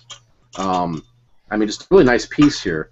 It's made by a company called Ainsley Lamps. You can look them up. There's not too many on eBay or on Etsy with them, but it's stuff like this that is just it's you can't find this at Target or Walmart, right? And it's stuff like this. It's got a story to it, and when you have a story to something and you explain it and you photograph it well, I mean, you'd be surprised what you get for some of this stuff. You don't always have to be the cheapest person when you get nice pieces of furniture or antiques. It's just it's cool. I mean, Paul, do you have a passion still for like going out and grabbing like vintage paper and stuff like that? Yeah, I still do it actually. Like I said, I don't do eBay anymore, but I actually, if I find stuff like that, I mean, I'll still grab it. I have a guy that does flea markets and stuff, and he'll buy from me, or if I can get it cheap enough. But that's the one thing I miss with not doing eBay is you still like to go out to flea markets and find those like those cool pieces. Yeah, stuff like that too. You could do a niche website on that too, and I bet you that you could probably draw a lot of people in. Yep. Yeah. I hear people having success with Etsy. I still haven't opened an Etsy yet, but I was thinking about doing that. Leaf, you messed around with Etsy? Yeah, I started dabbling with it, but I haven't been on there a lot yet. I have right now only have a couple things listed, but I can see how it can be real successful in there. So it's something that everyone should check into. For sure. I mean, I've got a couple Etsy accounts, and I would encourage everybody right now, if you're selling that type of vintage stuff, to go really look at Etsy. I've been doing really well with Etsy for a while, and I've got no complaints. I mean, there's a lot of buyers over there, and you can price your stuff a little higher than eBay. You're gonna get more views on stuff too. I'm gonna say this right now, and it's all about it's social media, right? You got to take create your store, and then go create your image, right? Go to Instagram, go to Twitter, and keep posting and hashtagging stuff, right? People will come. That's how you're getting people to Etsy. And once you get people into Etsy in there, I mean, it becomes rocking and rolling. I sold put it this way, it was a Los Angeles Kings chalk line vintage 1980s jacket, kind of like the starter, like satin jackets, right? I couldn't sell that thing for $85 on eBay, right? It sat. Nobody was even looking at it. I put it on Etsy for $115, and it took about 2 weeks, and then boom, guy messaged me, hey, I need it priority mail. Can you do that? I said, not a problem. Bought it. No care in the world, right? Boom. And you really look into Etsy, guys. I mean, I'm telling you, right? There's not very much talk on YouTube about Etsy, but there's a lot of opportunity out there. Just with anything. I mean, I think, Paul, if you got your connections with your vintage paper, I'm telling you, vintage paper sells on Etsy. I mean, I'm selling all types of stuff on Etsy. It's crazy. Real quick, guys, I gotta just step out for 1 second, so I'm gonna let you guys have the show for just it'll be like a minute, but I'll be right back. Some questions. So somebody had a question about what scanning software. Leaf, what do you use do you use Profit Bandit or? Right now, I just use the Amazon Seller app. I used to have Profit Bandit, but I actually canceled that. So, and I don't have any issues with Amazon Seller app right now. I actually love it. Yeah, I think that's a really good tool to use, and of course you can't beat the price on it being free. Right. So yeah. And plus, I can view all my orders and everything on there right now too. So that's I think that's the biggest plus. What are you guys talking about? The Amazon Seller app? Yeah. What? Yeah. What? Somebody was asking what scanner software we use and different things. Yeah, I love it. I love it. It's free, and it's got everything else you need to. I mean, more than Profit Bandit. In my opinion, it's got a lot of features. So let's see. What do we got here? Oh, I want to show you guys something else here too. When you're out and about, look at this piece. This is just gorgeous. I mean, my God. This is a mid-century. Oh, jeez! Don't break it, Mike. Kind of like the coffee warmers, right? Check this thing out. This thing is like just speaking mid-century modern, right? Oh yeah, nice. I mean, it's got the nice leaf inlay there. I mean, it's got the nice chrome. It's just, it's never been used. Thrift store, $3. It's got that whole chrome glowing to it. I mean, you can see this in all different types of circumstances. Whether it's somebody who's in the mid-century modern and they want it in their house. I mean, I can see this sitting at an executive's desk, in their little credenza, or they get their coffee and got a little candle you can put in there and warm your coffee. It's classy, and it's stuff like this that, in my opinion, has got value to it. I mean, nothing's made like this anymore. So if you're at the thrift store or you're at the state sales or flea markets or garage sales, I mean, look for stuff like this. It stands out. And I can show you this. I mean, it was in a box that, look, open these boxes up too. You never know. I mean, here was the box. I mean, the box doesn't do it any justice. You open it up and you're like, hey, now, right?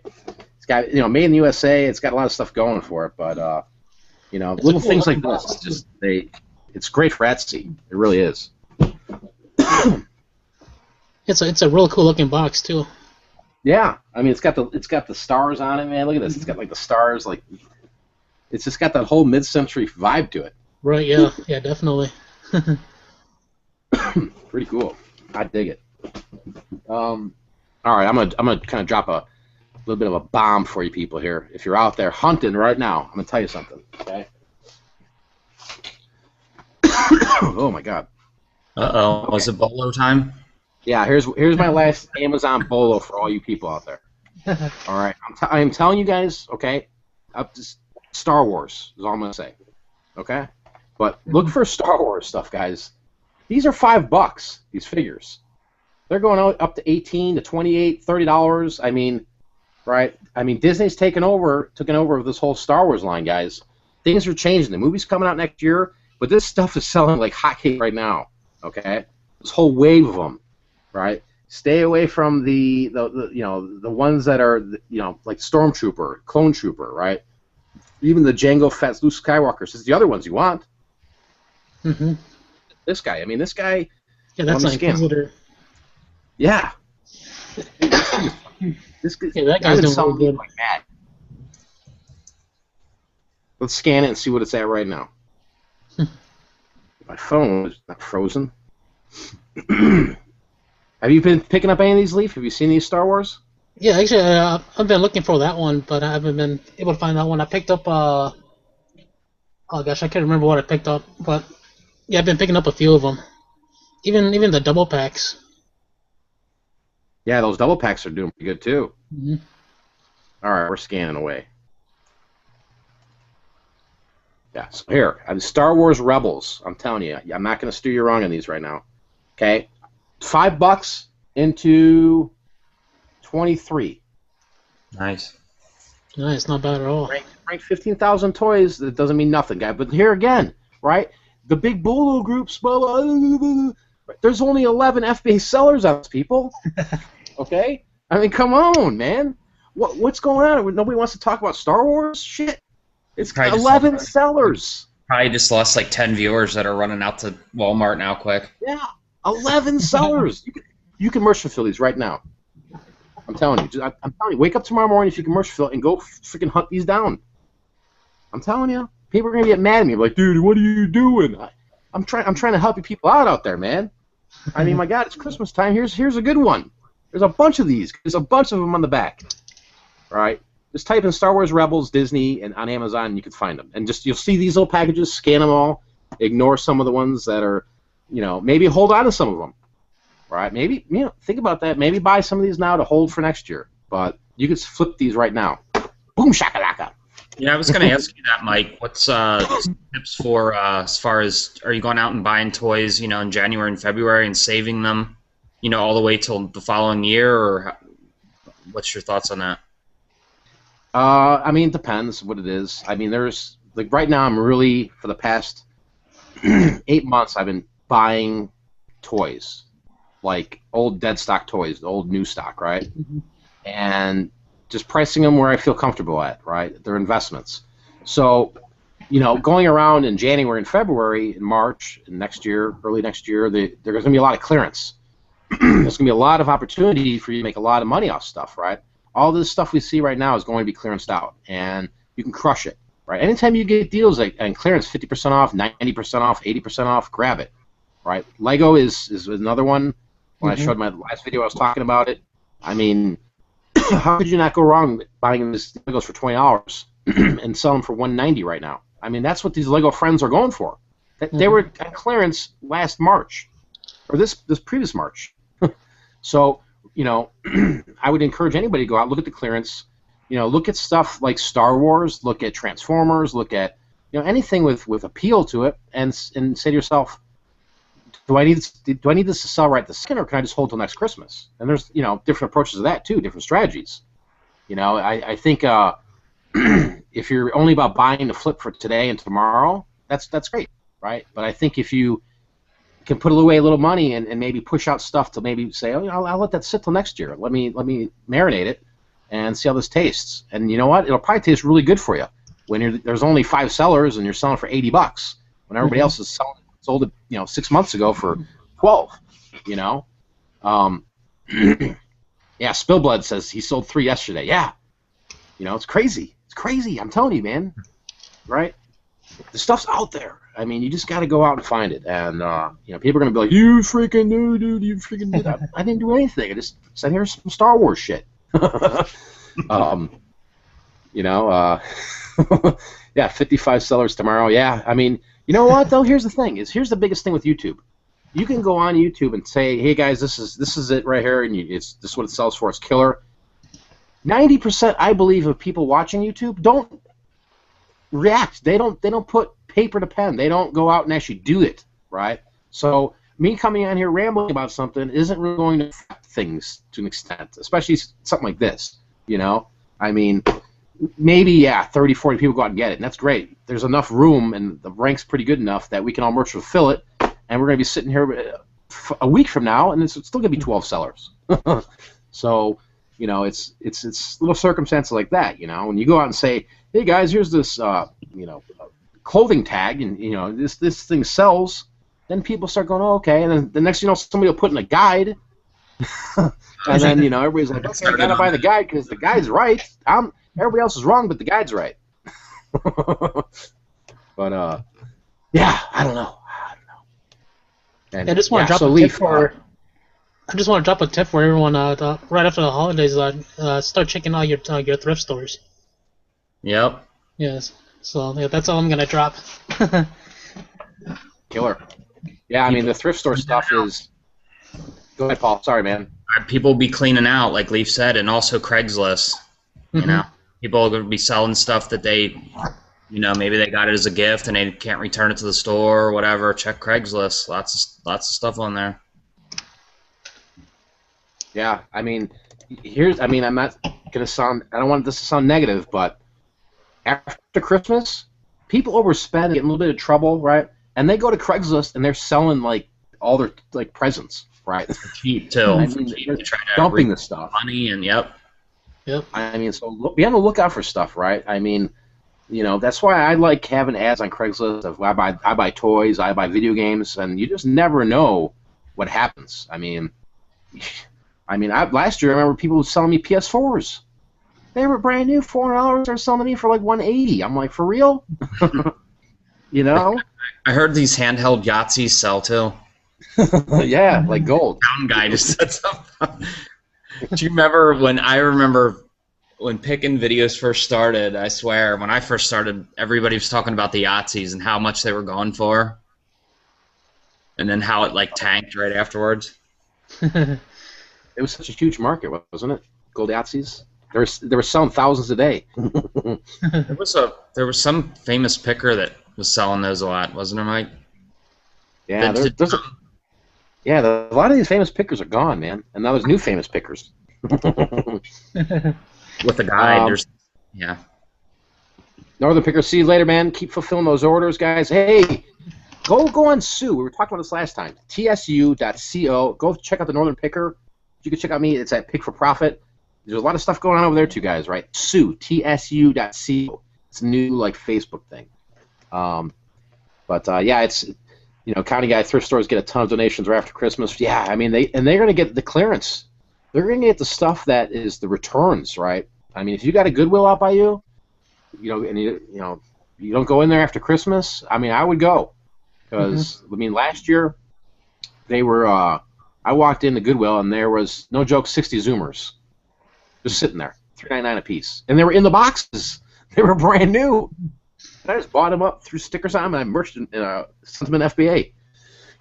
It was crazy. Yeah, they started getting a whole bunch of Toy Story. Toy Story toys were like $5 each at the thrift shop. All brand new unpackaged. Gotta love that. Mm-hmm. I mean, that's why I really love thrift stores. I mean, it's the thrill of the hunt, it's finding what's there. That's why I wake up every morning. What's going to be there today? I mean, I love finding a Nintendo GameCube game that goes for $80 that's there for $2.99. Yep. I'll take that every day. And the best is when, like Leaf was saying, you find it's brand new, or you find that puzzle that's like, are you serious? No. Every other person walks by the puzzle, and I think I'm the only idiot that gets excited looking at a puzzle. It's like that other night we were talking about, Mike, when I found that game Password. I think it was a third edition. I picked up for $2 and I sold it for $89. Just last week. Was sick. Yeah. That was sick. What was the name of that game again, dude? Since you said it already, what's the name of the game? Yeah, it was Password. I think it was the third edition. I think it was. Wow. It was one from I think it was the 80s or the 90s that sold for $89. That's sick. That is sick. I mean, I'm amazed by what thrift stores get. Like there's a Goodwill near me that they just get like the craziest stuff. You just wonder why, like who's donating all this stuff that's like new in the package. I know they get stuff from like Target and stuff, but I mean you'll see like puzzles that are new, and it just boggles my mind that people are giving them like new stuff that's really worth some money too. And Mike, do you have one of the weigh-in pays near you? There's one in Phoenix. I haven't gone to it yet. For me, I mean, when I was in Illinois, there was one in Southern Illinois, and then I used to hit the one in Indiana. And I mean, I'm not a big fan of those, right? I mean, the ones I was going to were just filthy, dirty, and people were camped out like it was a concert. It wasn't my flow, right?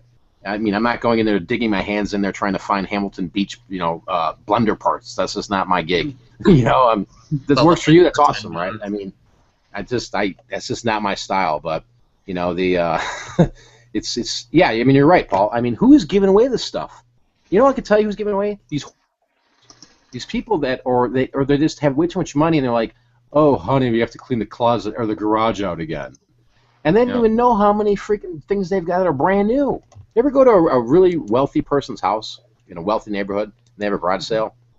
Right? There's two different types of the wealthy people. There's the wealthy people that have the stuff and they know exactly what it's priced, and it's like, no, that couch we paid $29,000 for that couch and we want $23,000.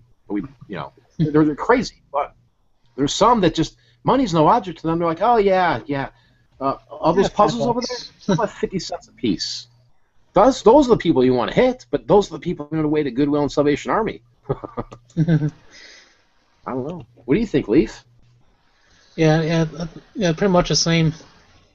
yeah, you can find some of these people that are selling stuff for real cheap, and yeah, they just get so much money that they don't really mind, or they just take it to Google because they can get a tax write-off for it. I think that's the main thing that a lot of people do is the tax write-off.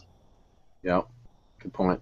Yeah, that tax write-off's huge for people. Mm-hmm. We got I forgot. We got Joseph Day. He is the rock star. Sue tsu.co. Look up Joe Day on there, man. He's this guy's crushing down there, and he's got like 20 million subscribers. Joseph Day's in the house. What's happening? Here's a question here from Hammer Power.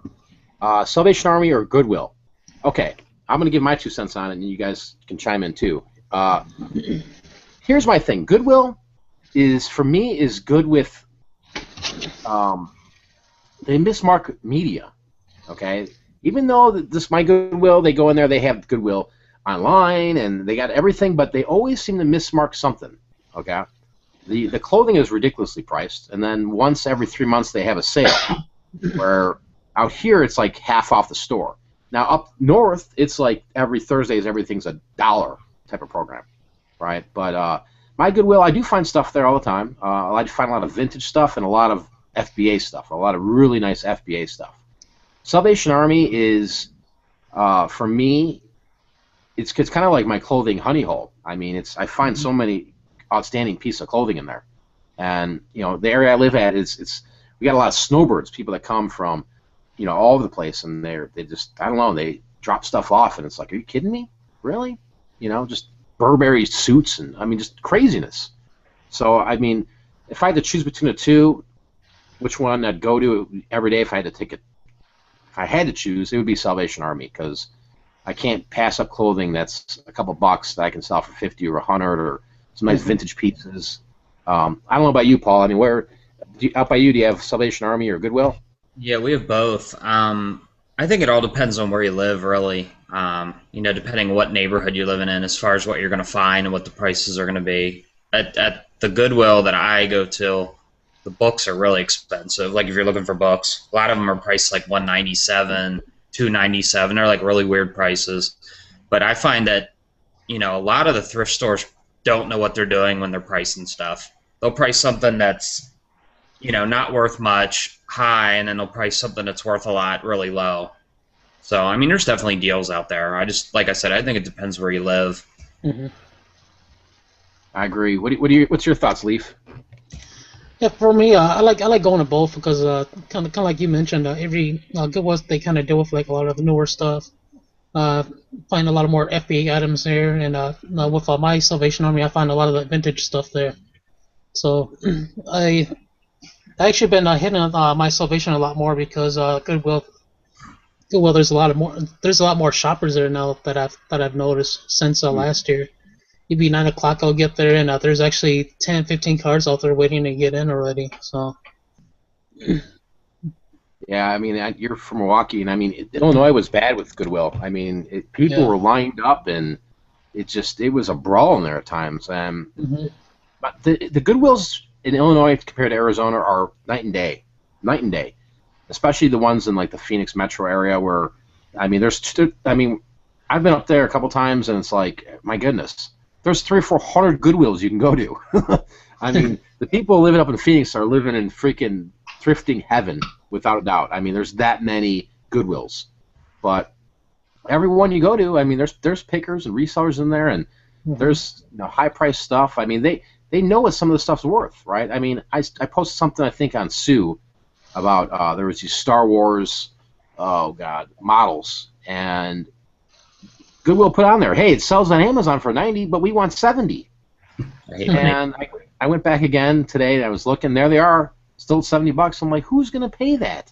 But yeah, I mean, Hammer, he says he's looking really for Salvation Army. I mean, that was my thing in Illinois. I mean, so it was Salvation Army and the mom and pops. Here, I do go in the Goodwills. I prefer the Salvation Armies. I've got a pretty good connection at my one.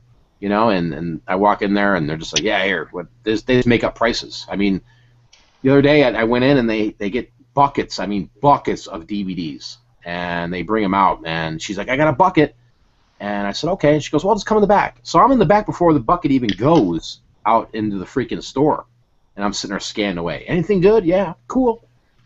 And I come by tomorrow morning or the next morning, drop off some donuts, and they love it, right? I mean, you know, and it's taking care of the people too. I mean, they see you in there, and once you start going to these thrift stores over and over and over, you start to know these people. I mean, they know you, they see you.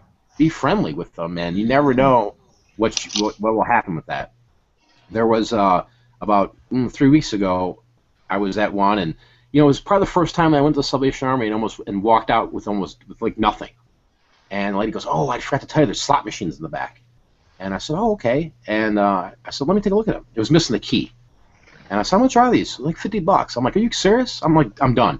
So I bought them, went around, basically just threw them in my van, got back to my house, threw them on the side by the bricks here, shot a freaking photo of it, threw it on Craigslist, sold them for $350 within like 2 days.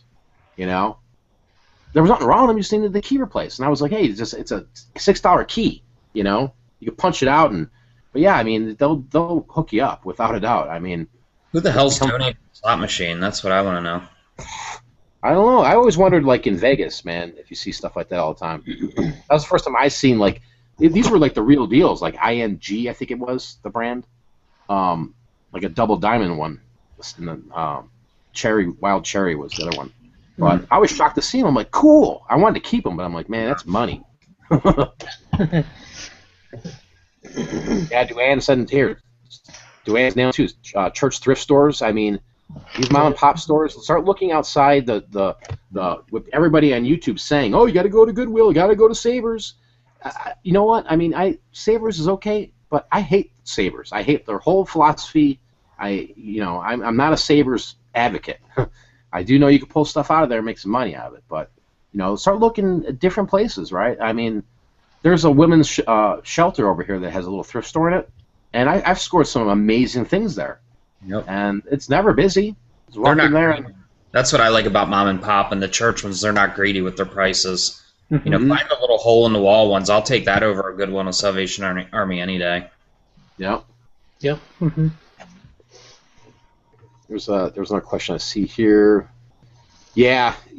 It says avoid thrift stores who post Amazon, eBay price sheets and items for sure. Yeah, I mean you gotta stay away from some of that stuff, but outsmart them. There's always something in those stores they've overlooked completely, right? You look at plush. Look at the plush stuff. I mean, people neglect that, but they don't price Mickey Mouse dolls for $14.99. At least none of the thrift stores I've gone to, and you can find some amazing plush. A lot of times you find the plush with the tags. Yep. And it's like, really? You're just going to give me this? Let me scan it. $80? Okay, I'm in. Mm-hmm. Right. Yeah, I mean, Duane's right. Bigger city, bigger prices. I mean, that's what it kind of boils down to. And as this reselling gets more and more popular, I mean, more and more people are doing it, guys. And just take your licks with it, right? But understand when you're in an area where you're like, hey, I'm just never finding anything here, then stay away from that, right? Maybe revisit it a month from now. Find other avenues that are out there. Maybe take a road trip and go out and source some stuff in the middle of nowhere, right? There's thrift stores. There's so much opportunity in this country with the used market. It's mind-blowing if you think about it, right? How much clothes is being donated and thrown away and burnt or sent overseas? I mean, there's tons and tons of tonnage in this country that we can turn around and flip. Check consignment shops. I mean, I got a whole bunch of Harley Davidson gear for real cheap at consignment shops. Yeah. See what else? Yeah, like you said, travel. Yeah, there's thrift stores that in other cities that not a lot of people go to. So yeah, you can find killer deals in there as well. Yeah, there's many opportunities out there. Not just Goodwill and Salvation Army. Oh, I gotta block somebody here. Somebody's just not being nice. They need to leave. Oh. Sorry. So sorry. Anyway, start looking outside the box. Start thinking of just different ways. We'll kind of sum it up here. Did I show everything I wanted to show? Oh, no. Ooh, I got another one. Another little Bolo thingy. Or two. Let's see. And you know what? This ain't gonna ruin nothing. It's just it is what it is. But look at Hot Wheels. Look at opportunities with Hot Wheels, guys. If you believe it or not, you can go on Amazon and you can be scanning Hot Wheels and notice the first thing you're gonna notice is this one's not even listed on Amazon. Ding ding. Well, that's an opportunity for you, right? Okay. Mm-hmm. There's a lot of Hot Wheels Matchbox collectors out there. Some of the ranks on these are pretty sick, and this is really stuff that's inexpensive to buy that you can easily just kind of create a little niche on Amazon just selling like Hot Wheels and Matchbox, and this stuff sells quick, guys, and you can get profits, really nice profits from some of this stuff. Like this one here, it's like $4.99, and after fees, you should be able to get like $11, and literally it should sell within a day or two, right? These multi-pack ones. But look at the single ones. I mean, there's people that are collecting this stuff pretty hardcore, right? But right now, what I like about it around Christmas time are these are, again, that's why they have so many of them, and they have deals on Black Friday because they're great stocking stuffers, you know, and that's what people are buying them. Stocking stuffer. Oh, I got to get the new Mustang because Johnny's 14 now, and ever since he was a little boy, I bought him every Hot Wheels Mustang for every year, you know? And so look at, like, Hot Wheels. Look at opportunities with Hot Wheels, and especially if you see one that's not listed, it can open up a whole other horizon for you.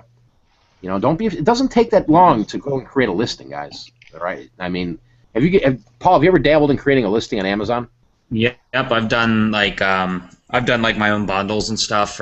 I did them around Easter. I didn't do any for Christmas just because I was too busy. But you know, even doing, you know, like your own bundles for like Easter or like birthdays or you know, any holidays really. You can get stuff really cheap and make decent money through your own. It's not that hard. Yeah, what's your thoughts, Leaf? Have you tried messing with creating a listing? Yeah, I've done a few of them actually this year, and yeah, it literally takes about 15 minutes, and you just got to be patient and just make sure you put in all the right information and throw in your pictures, and it's good to go. So yeah, it's really easy to do. Yeah, I mean it's not difficult, guys, and you can stand out. You know, you're gonna stand out from the competition. You have the leg up. You'll be the first one there with the listing, and you kind of control it at that point. You know, you can even get more creative and hide your listing in terms of the barcode. So when people are scanning your the Matchbox, you can just create, you know, have your own barcode for it. They'll never find it when they scan it. You know, gotta get clever. Kelsey Brown says Goodwill shoppers are catching on to the idea of reselling. They swarm the stockroom doors waiting for cars to come out. Yeah, I mean, Goodwill knows the game, right? I mean, it's a $1 billion business for them. You know, I mean, you're dead on, Kelsey. And it's just they're going to get smarter and smarter. And you know, that's why I would never really focus all your energy on just going to thrift stores to source, because you know, I'm not saying this day is going to happen tomorrow or a year from now or 5 years from now, but these places are getting to be borderline, excuse my French, fucking ridiculous with the pricing. I mean, they are, and trust me, I am a cheap thrifter. I've been doing it for long enough. I mean, I was so used to getting clothes for 10 cents, 5 cents, you know, DVDs and media for 5, 10 cents. It was like nothing. Now it's like, I walked in the other day, Friends DVDs, $8.99 because it says Friends on it. Yep. I scanned it. I'm like, dude, this brand new is like $6. This thing's used. What are you smoking? Yeah, David says his local Facebook selling groups do great for me picking up vintage stuff. Yeah, I mean, you know, you're dead on there, David. You know, it's all go out and create. Guys, create. If you live in a city right now that doesn't have a Facebook page or a group, go out and create it. Okay, it's the number one thing you can do right now. You don't have to be social or anything like that. And you're like, oh, I don't want to be in the limelight or not like that. Just create Phoenix vintage collectors, you know, on Facebook. You'll get people to come in there. Right, buy, sell, trade. You'd be surprised what you can get at some of that stuff. Yeah, Boogeyman, he was crushing it with the HWs, the Hot Wheels. Yeah, I mean, it's small investments, $1, right, $5, and you can get 15, 20, 30.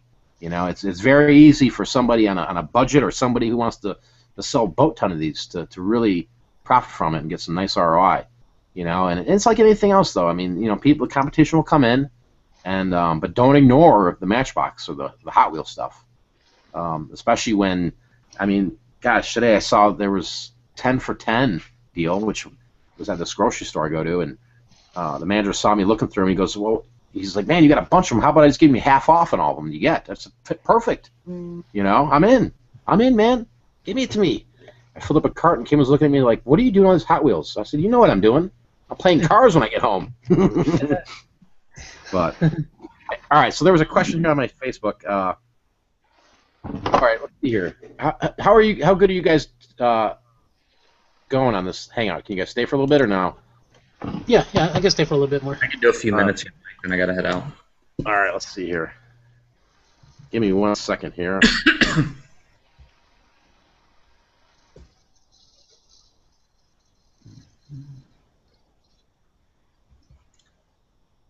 Okay, hold on. There was a question I had from on my Facebook. I want to make sure I answer this here.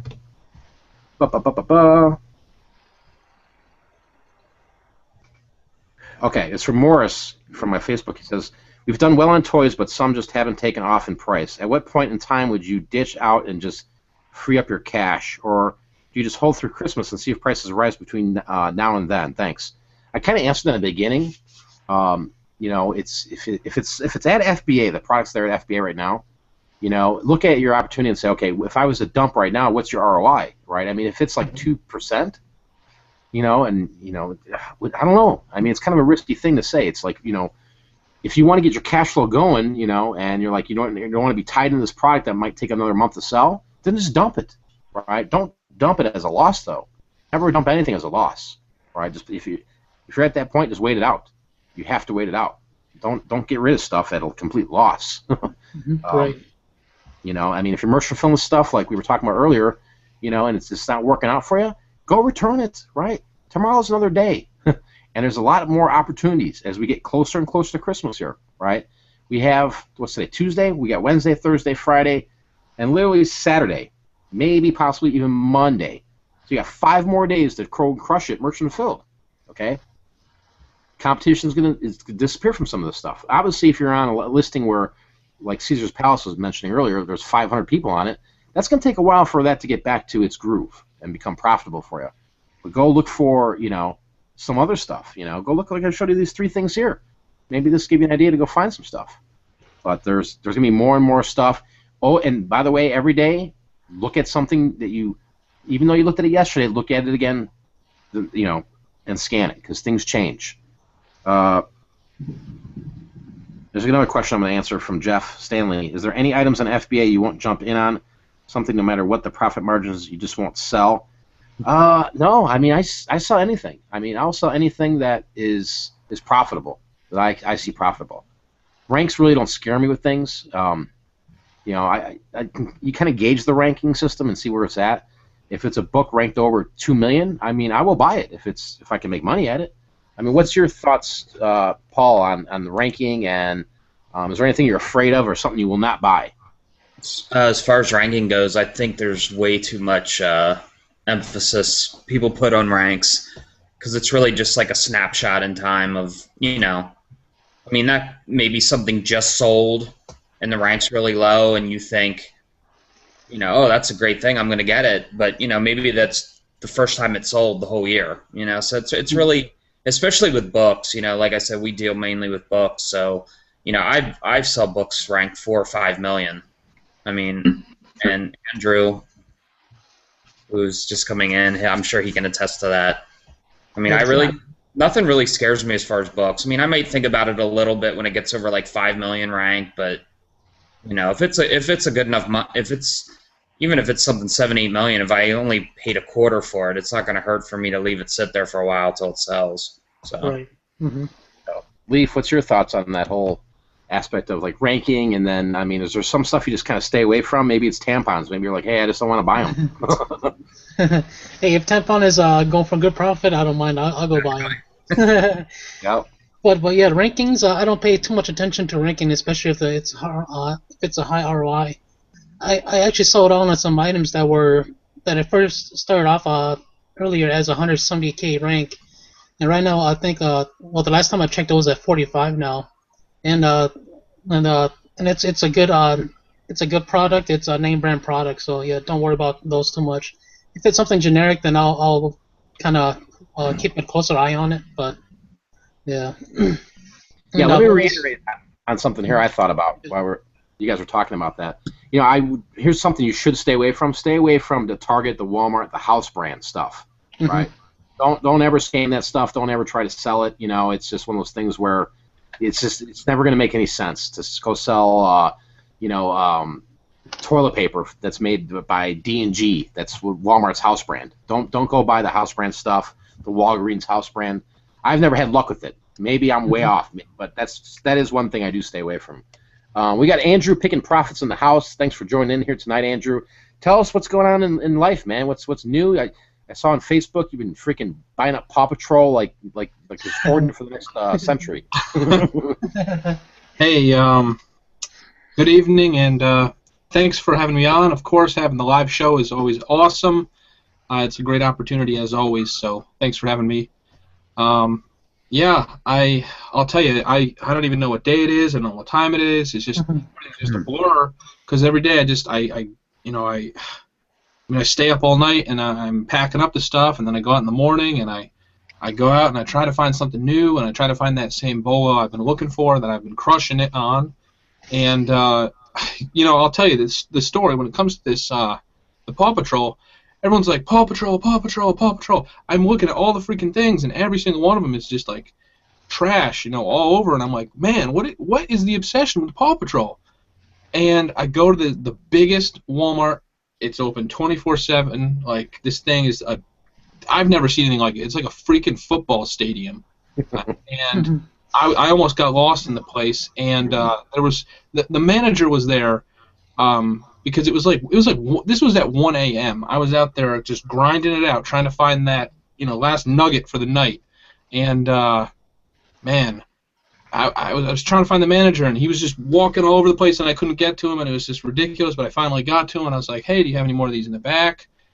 Because I stumbled upon the absolute gold mine, Paw Patrol.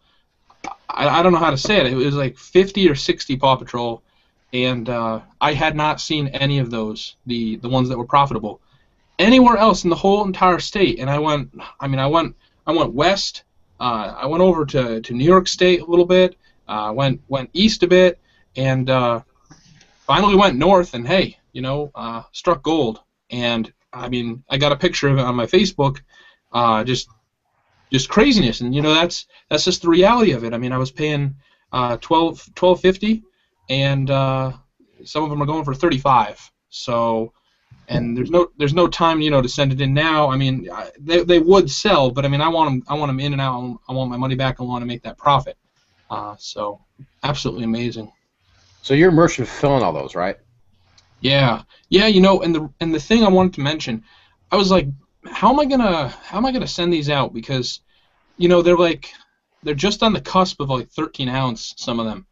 And I was like, if I just get a big enough bubble mailer, but I didn't have any at the time, because I'll tell you, just to be completely honest, I was not really prepared to do merchant fulfilling of toys this year.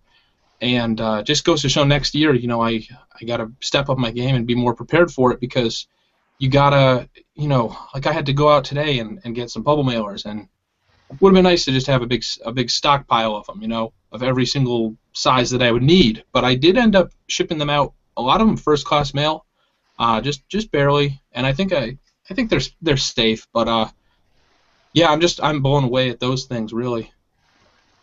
Yeah, those things are pretty amazing, man. I showed the small little one earlier, and there's a whole line of them, and some of them are kind of tanked, but some of them are really killer. But they change every day, so don't overlook them. It's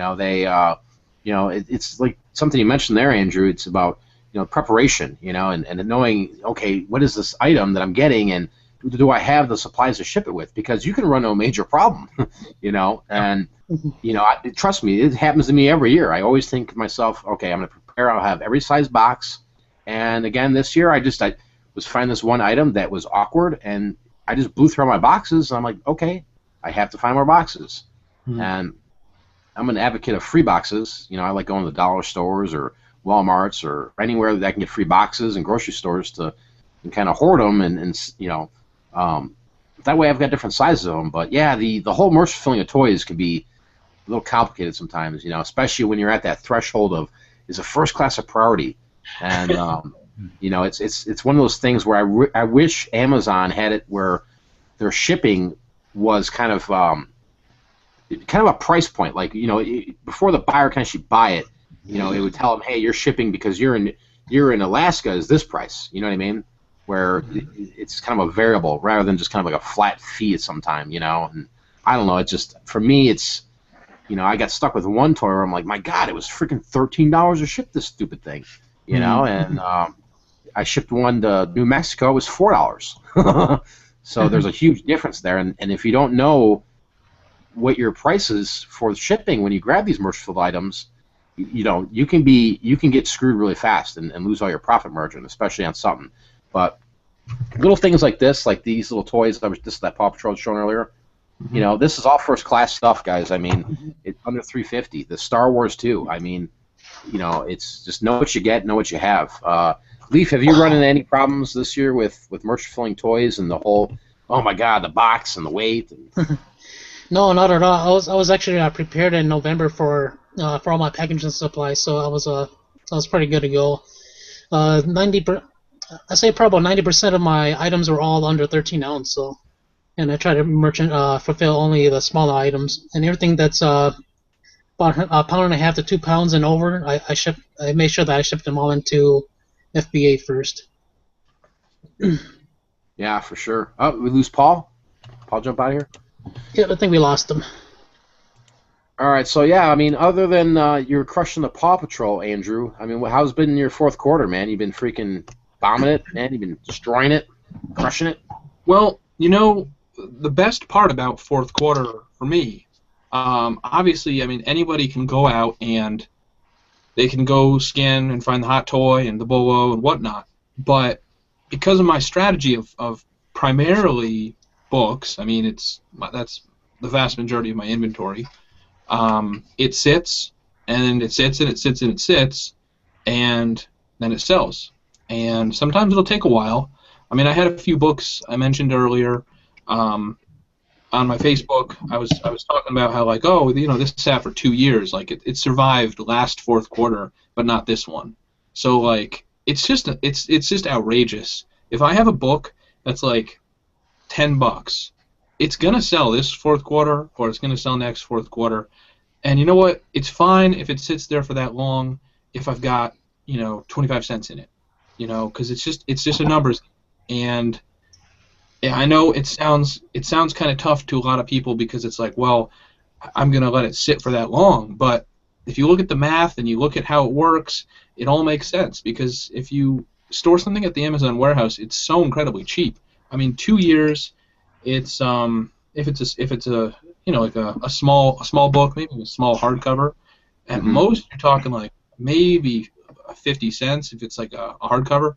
2 years, 50 cents. That doesn't really amount to much if you're getting 10, 15, 20, 25, and you know, one of the things I've just really started to notice is everything sells if you just give it the chance. Because I have books up there right now that are the competition is $4 FBA, $3.99 FBA, but someone will buy it from me for $10 or $9.95 or whatever, and I don't have to understand why, but they do.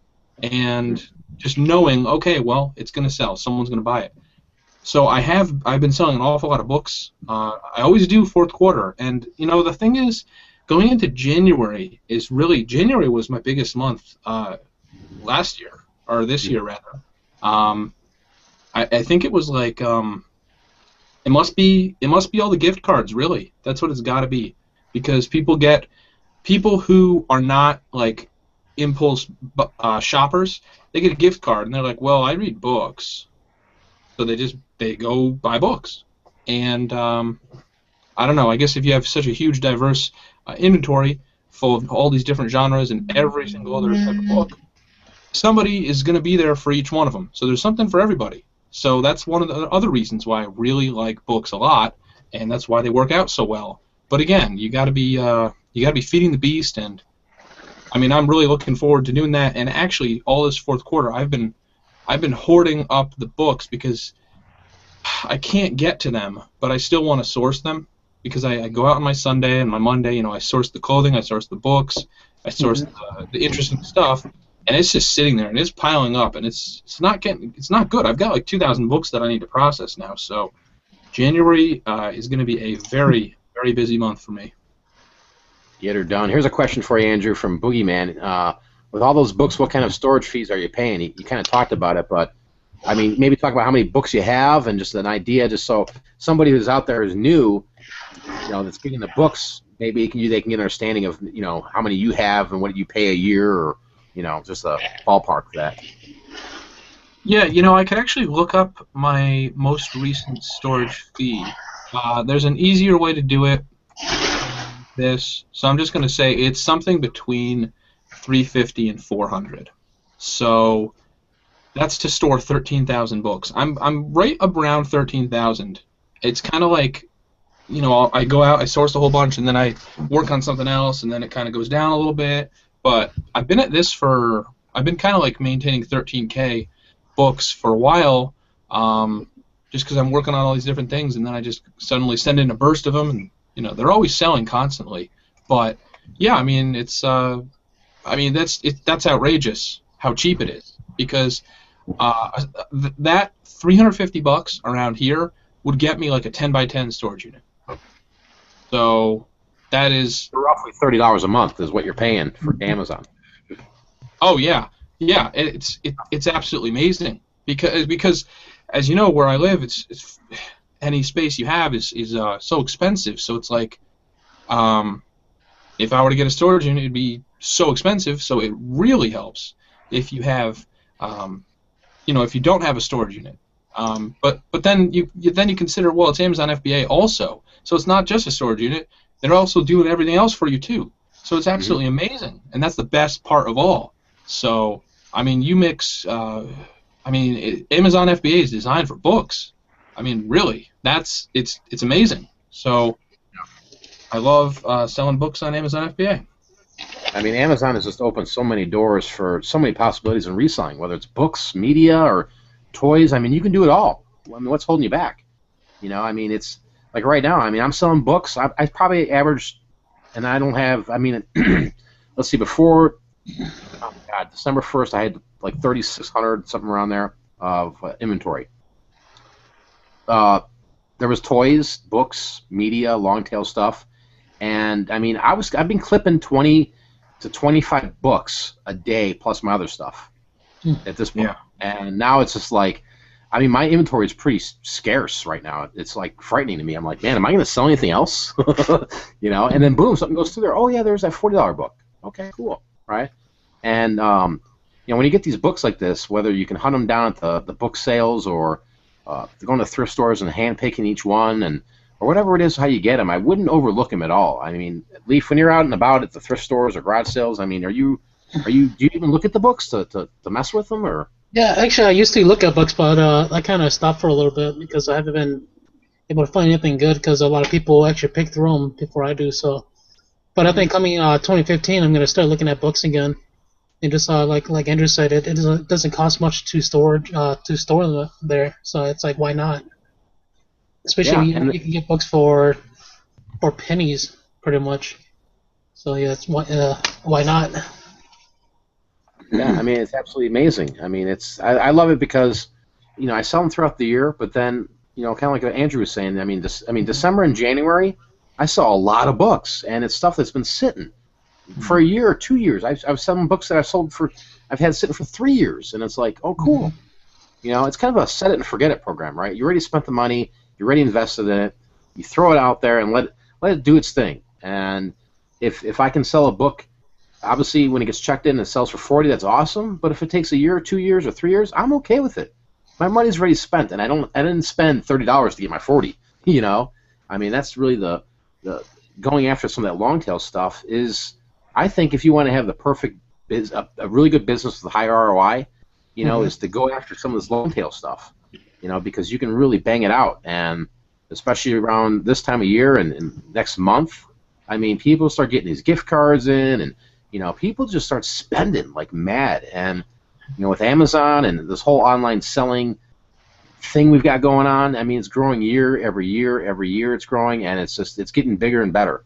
And we're putting ourselves in a really good spot if we keep fulfilling and keep sending stuff and buying stuff at reasonable cost and sending it into Amazon. And if I woke up tomorrow morning and hit a sale and there was 20,000 books there and the person's like, the price was right, I'm in. Yeah, will it take me some time to process all those? Sure, without a doubt. Will it cost me some money in shipping to get it over there? Yeah, not as much as you would think, but yeah, it'll cost me some coin, and I'm just gonna let it sit there. I mean, right, Andrew? What's your mentality when you're seeing all these books? I mean, you're thinking the same way I am. Like, that's just money. Well, with books, it's very complicated, but it's also very simple. It's like if you want to do it, if you want to go there and go scan books or just go look at books, I mean, let's say you got a whole bunch of books and you're just looking through them. Like, it doesn't. It's really easy to make money selling books, but it's very difficult to do it the right way. And a lot of people, it's like a retail arbitrage in fourth quarter, right? You can go in, you can scan, you can be like, oh man, I'm making money.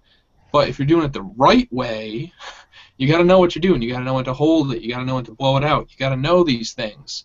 And with books, people think, oh yeah, I'm getting it for $1. I sell it, make $5 profit. Oh, okay, awesome. But there's so much more to it, and there's so much more than just the sales rank, and there's so much more than the competition. And it doesn't matter if someone's selling it for $4 FBA, because the person who's going to buy your book is not going to even look at that person. That's one of the biggest misconceptions when it comes to books. There are certain buyers that look at feedback and they look at the descriptions and to be completely honest, to tell you the whole truth with books, I generally speaking, the books that I sell, I try not to target the person who's just like buying it blind. I want them to look at the description. I want them to look at my feedback. I want them to pay me for my feedback. I want them to pay me for the fact that I graded it accurately and used a good description. I don't want the people who they just buy it because it was in the buy box. I mean, in a sense, I do, but if I do it that way, then I have to compete with the people who are running like a factory. Like there are some people on Amazon, a lot of them actually, they sell books and they run it like a factory, and it's just like boom, boom, boom, boom, boom, and I can't compete with those people if I have a book that's similar, unless I wait for that right buyer to come along. And the whole idea with Amazon FBA, the way it's set up with books and other things, pretty much anything really, there are different ways to sell things, and the real money is made in buying it low, sitting on it for a while, and making that money on it, and just knowing, well, if I put in this 25 cents now, it's going to return $10 in a year. Now, think about it this way, as you guys know, where would you rather put your money? You could put it like in a bank account, and maybe it'll just barely keep up with inflation if you're lucky. You can invest in a stock where it's like, yeah, I might get 4% profit. You might get lucky, you might lose your money, or you could put it in an item where you're going to make 5 times your money in a year. I'll do that all day long, forever, and that's how it is with books. And so many people, they just simply either, I don't know what it is, whether they're just not patient enough or what it is, but they're not catching on to it. So it is what it is. Here's a good question here from Mr. Sadie. What's happening, Mr. Sadie? He's in the house. I'm going to throw this to you, Andrew. Do you worry about the books tailing off and having 6,000 that just aren't going to sell? And then Boogeyman kind of reiterated there, saying, hey, that's about $120 a month in storage fees. Mm-hmm. Yeah, when it comes to how I've been looking at my inventory, right now I'm looking at some of my stuff, and it's like, if I look at if I look at my inventory right now and see what's reserved, I see some stuff from October of 2013 is when I sent it in. November 2013, December 2013. So there's like 7 things there. let's see, there's about 15 items here that are from January of this year that have just sold. Now, what I've been thinking about was, well, how long exactly do I want to let an item sit? Because I don't have anything that's there from 2012. It's just kind of all sold. But in 2013 was when I really started to send in a ton of stuff. So I think maybe what I'll do is next year I'll look and I'll be like, okay, well, what hasn't sold after, 2 fourth quarters, right? Like, people don't want this stuff, clearly, or at least not at this price. So, maybe I'll have to lower the price. Maybe I'll just blow it out. If I sell a book for $5.95, I'm likely to get to break even on it. If I sell it for maybe $6.95, if it's a bigger book, even if it's sat for a year or two. So, and pretty much any book that has no FBA competition, I find that pretty much any book that does not have FBA competition, you can sell for at least $9.95 if you're patient. Pretty much any book, really. So, yeah, I mean, I would just say, I'm going to play it by ear. I'm going to see how it goes. So far, so good. There are obviously some ones that are, they're not selling. I sent them in by mistake, but that's a learning experience because then you're like, okay, well, this isn't a Longtail book. This is just a junk book. This is just not something that I should be buying. So yeah, it's a learning experience. But yeah, I mean, the storage fees per book is just so incredibly small, and you can easily make it back. Even if you blow it out for $5.95 or so, you're barely going to lose anything. And for the amount of books that I've sent in that I've crushed it on, it more than makes up for it, 5-10 times over. Yeah. All right. So hey, why don't give Leaf the kind of last word here because he's got to bail out here. Andrew, can you hang out for a little bit on here or no? Yeah, sure. So yeah, Leaf, man, I want to thank you for taking your time out of your day. I know it's fourth quarter, it's merch fulfilling, man. It's craziness. I want to thank you for coming here and dropping some info and having a little chat with us, man. It's been fun. You have anything else you want to add before you kind of get out of here, man? Yeah. Thanks for having me on here, Mike. It was a lot of fun, and pretty much for everyone out there, just keep on crushing it, keep on doing what you're doing. Take risk if you need to, and but don't put yourself in a deep hole or anything. But yeah, just keep on crushing it, and we'll see you in 2015. So awesome, buddy, man. Thanks, Leaf, man. Thanks for being on, brother. Yep. Nice. All right, so Andrew, the books is a really good topic that people like to talk about because people have misconceptions of it, and I think of all the people that are online when it's talking about books, I believe you have the most knowledge on it, right? And so there was a question that was just tossed to me here through my phone. They want to know, it's from Rally74, what are some tools that you use to source books for a beginner? I mean, if you're a beginner, what kind of talk about what they need to get set up to go and start this whole sourcing of books, where maybe they need to go, maybe some some tips from you to kind of help them on their way to making some money with books. Yeah. First, I just want to, just before we get into that, I just want to say, you know what? I've been doing books full time for a few years now. I'm doing pretty well. I mean, I'm not getting rich off of it. I know sometimes I'll say something like, yeah, I'm gonna turn this into 7K, or I'm gonna turn this into 5K. These are realistic expectations as to what I think it will be long term, and there's many different ways to be successful at selling books. Certainly, if I had a warehouse, I could get a warehouse. I could hire people. I could run this thing like a beast operation. But for what I want out of it, I would say that I have reached a reasonable expectation of what I'm trying to get to. But there are a lot of people out there who are making a lot more money and doing it a lot more streamlined and doing it a lot more effectively. And as you know, and probably a lot of people listening, a lot of those people don't talk about it. They don't, make videos. They don't make websites. They don't even go on Facebook. But as far as a total beginner, I mean, when I started, I was using. It's kind of funny. I was using the iBookseller app, and that was That was one of the first ones I ever used, but I mean, that was before Amazon Seller app, really. Amazon Seller app, you know, I generally don't like to use it for books. I prefer to use Profit Bandit for books, and that's just because... I'm going to interrupt you there for a second. Why do you prefer Profit Bandit over Amazon Seller? Just so we can establish, your thinking behind that real quick. Right. When I scan it, it's all the information I need right there on my phone, in basically one click. Whereas if I'm on the Amazon Seller app, I got to see, well, I can see what the lowest price is, right? But I can't see who else is selling it or what condition it is. Yeah. So those are important considerations when I'm looking at a book to judge, oh, is this a lowball offer? Is this guy just crazy? What's it here?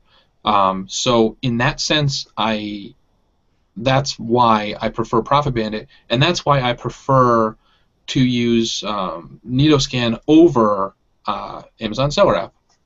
But as a beginner, if you're just out there, looking at books, you're like, well, I don't know, is this worth it? Maybe not.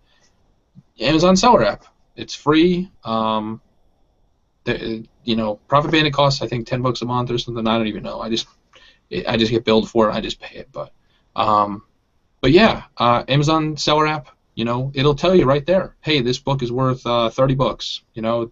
This one's worth $100. Right away, and it's quick, it's easy, and no BS. And hey, if it's worth $100 and it's $1, buy it. It's that simple, really.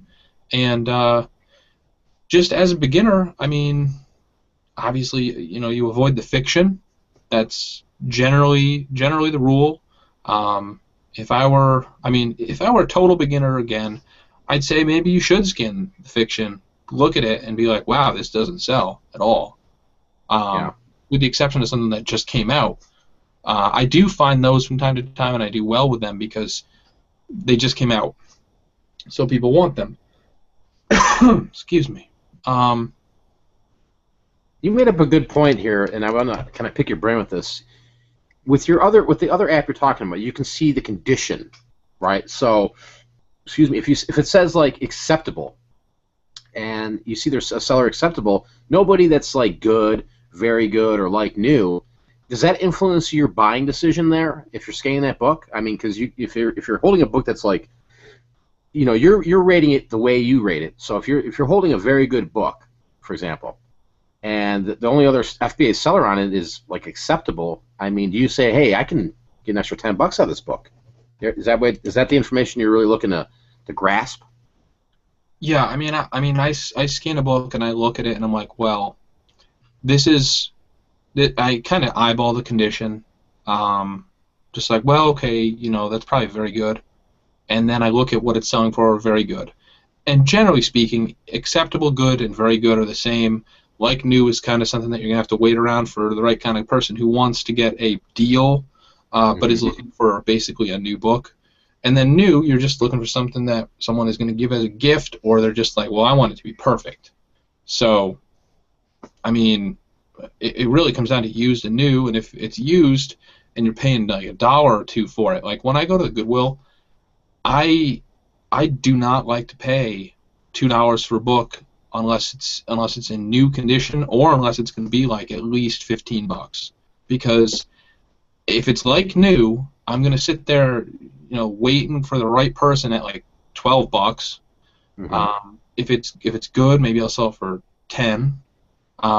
And if it's less than that, I probably won't even deal with it. If it's like a hardcover, try to get at least $9.95 for them if I pay at most $1. And that's assuming it has a decent rank. And by decent rank, I'd say, I mean, in that case, maybe if I pay $1 for it, maybe $250K, somewhere around there. But yeah, I mean, really, Amazon Seller app, just go scan all the books you see. It'll be a learning experience, and don't be afraid to look up the ISBNs, type them in, because those are some of the better ones. And if you see a book that looks really interesting, and it's kind of older, and doesn't really have an ISBN, or an SBN. Look it up. Maybe you might find something interesting. I've sold some books that are really cool that didn't even have an SBN in it. It was just maybe it was from the 60s, the 50s or so, or before. But I've done well with those too. Yeah, that's good advice, because I do the same thing. When I see stuff that there's no barcode on it, I immediately zone in on it and I look at it. And a lot of times you'll notice with some of that stuff, you're like, oh man, there's just nobody really selling it. And if it's cheap enough, I look at it and say, okay, well, I'm going to go in on this. Here's a question here from Duane. She says, how have your children's books been doing? In terms of like selling children's books, right? Believe it or not, I mean, some of them can do really, really well, right? There's some obscure ones. There's stuff that if it's newer, right? There's a lot of there is demand for children's books without a doubt, right? Because I mean, obviously there's parents buying books. I mean, there's a lot of different people buying different types of books. There's teachers buying books for their classroom, and I wouldn't stay away from children's books. I've sold some really, like, even like golden books, for like $9, $12 shipped, like used, and it's just because there was no.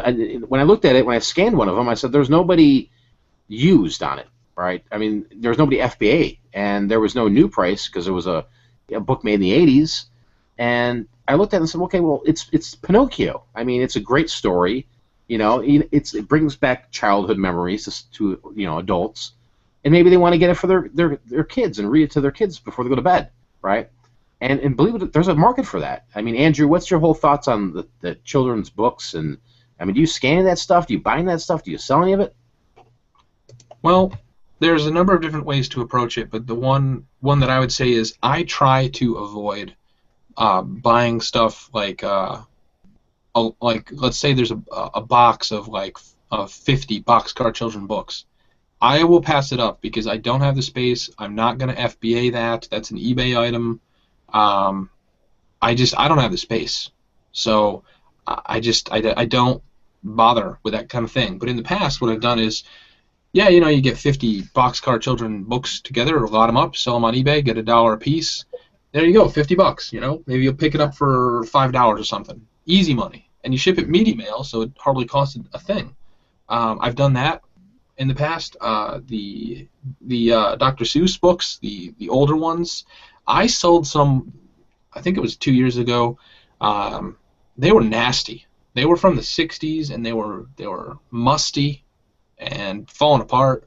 And I disclosed, I was like, there's some mold spots in this. It's kind of nasty. But I thought, they were kind of cool, and there was like 20 of them.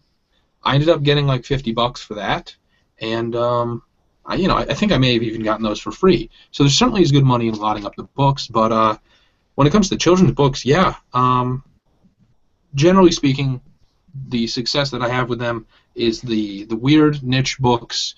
There was one I remember. One of the most expensive children's books I ever sold. It was something to do. I think it was a child. It was like a book about a child who was autistic, and it was from the 80s, or maybe the early 90s. And I don't know. It was just out of print, whatever. And it was that sort of niche genre of book, whereas there aren't that many books about it. So I ended up selling that one for like $70, and it was just it was a hardcover. Actually, it might not have even been a hardcover. I forget now, but there are some there's some books out there that you have obviously never heard of, and they might be ranked 2 million, 3 million, but you pick them up for $0.25, and you could sell them for 70, and that's just a no-brainer. So big money in those. Obviously, they're not. You're not just going to walk in and find them, but they are there. And I've done really well with those in the past. And also the other thing, there's a lot of really good children's books that, it depends. But there are a whole bunch of them where they're kind of like a modern one. They just came out, maybe the last year or two. And I do really well with those because I get them for 50 cents or $1, and I flip them for $12. And it takes maybe a week to sell. That's awesome, man. Yeah, there's talking here, we got the Potter's Pickers in the house. I plan on using the massive collection of unread books in my house to try the Amazon thing, but my hands are so full with eBay and Etsy, I don't know where I'll find the time. Yeah, I mean, that's the thing. When you get tied into eBay and Etsy, it's like you can get consumed with all that, right? And you just have to find the time. You have to build the time. Maybe when you have a really good day or a really killer week, then you say to yourself, okay, you know what? Maybe I just got to sit down and bang some of these out and try it out there. And it's hard for a lot of people to imagine this when they're really busy with eBay, and especially eBay, and they're crushing it, they're killing it. It's full time with them, and they just don't see a need for Amazon. It's you have to. I'm not saying you have to. I'm saying to look as an eBay seller only, and just kind of ignore Amazon, I think is a mistake, right? As a reseller, I think you should, if you're hammering with eBay, you're doing great. That's awesome, right? But slowly get into Amazon, because you're going to find out that some of these things can sell very quick for you for some really nice ROI, and it's something to have in your back pocket. Because if you got your eBay store fine tuned and is dialed in, and you're pulling in some really good money every week, Amazon doesn't take that much time, especially if you're doing the FBA program. You maybe spend a Saturday, maybe once a week, you choose your Amazon day. So you buy all your inventory and you're doing your eBay, and then maybe it's Monday, maybe it's Saturday, whatever day it is, you're getting your shipment together and you send it out, right? Maybe do it once a month to get used to it, and then maybe go, hey, this is working. These guys on the internet they're not lying to me here. This is incredible. And then you just start building more on that, right? And then you'll see. And I would encourage anybody out there right now listening who's not done Amazon to give it a try. Especially the FBA program.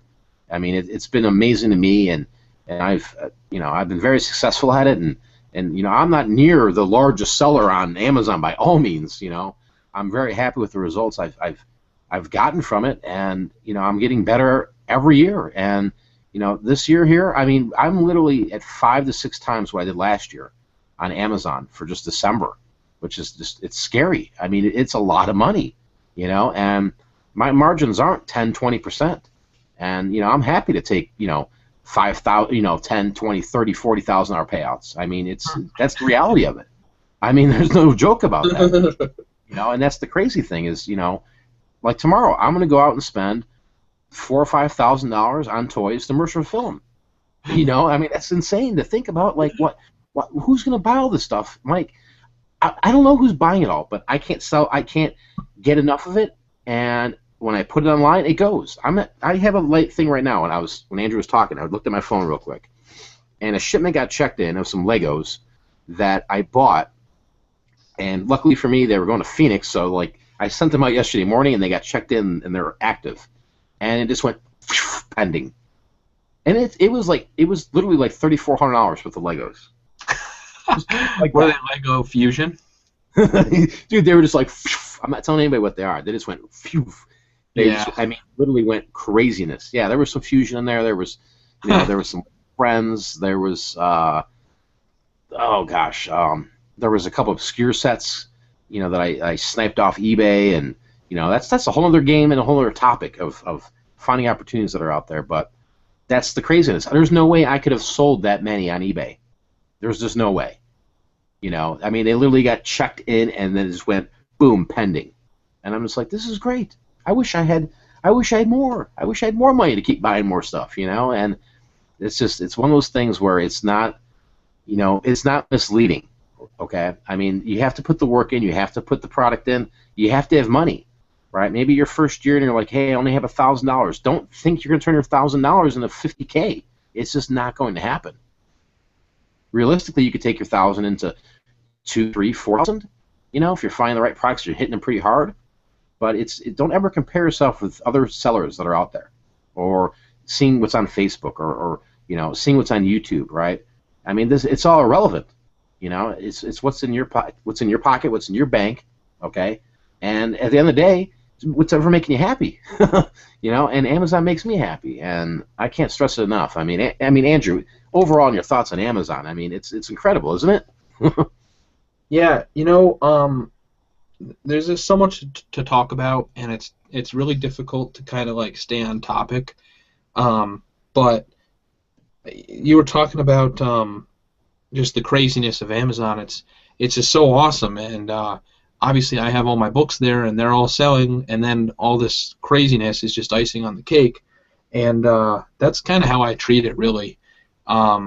Now is like my bonus paycheck at the end of the year. It's like my bonus.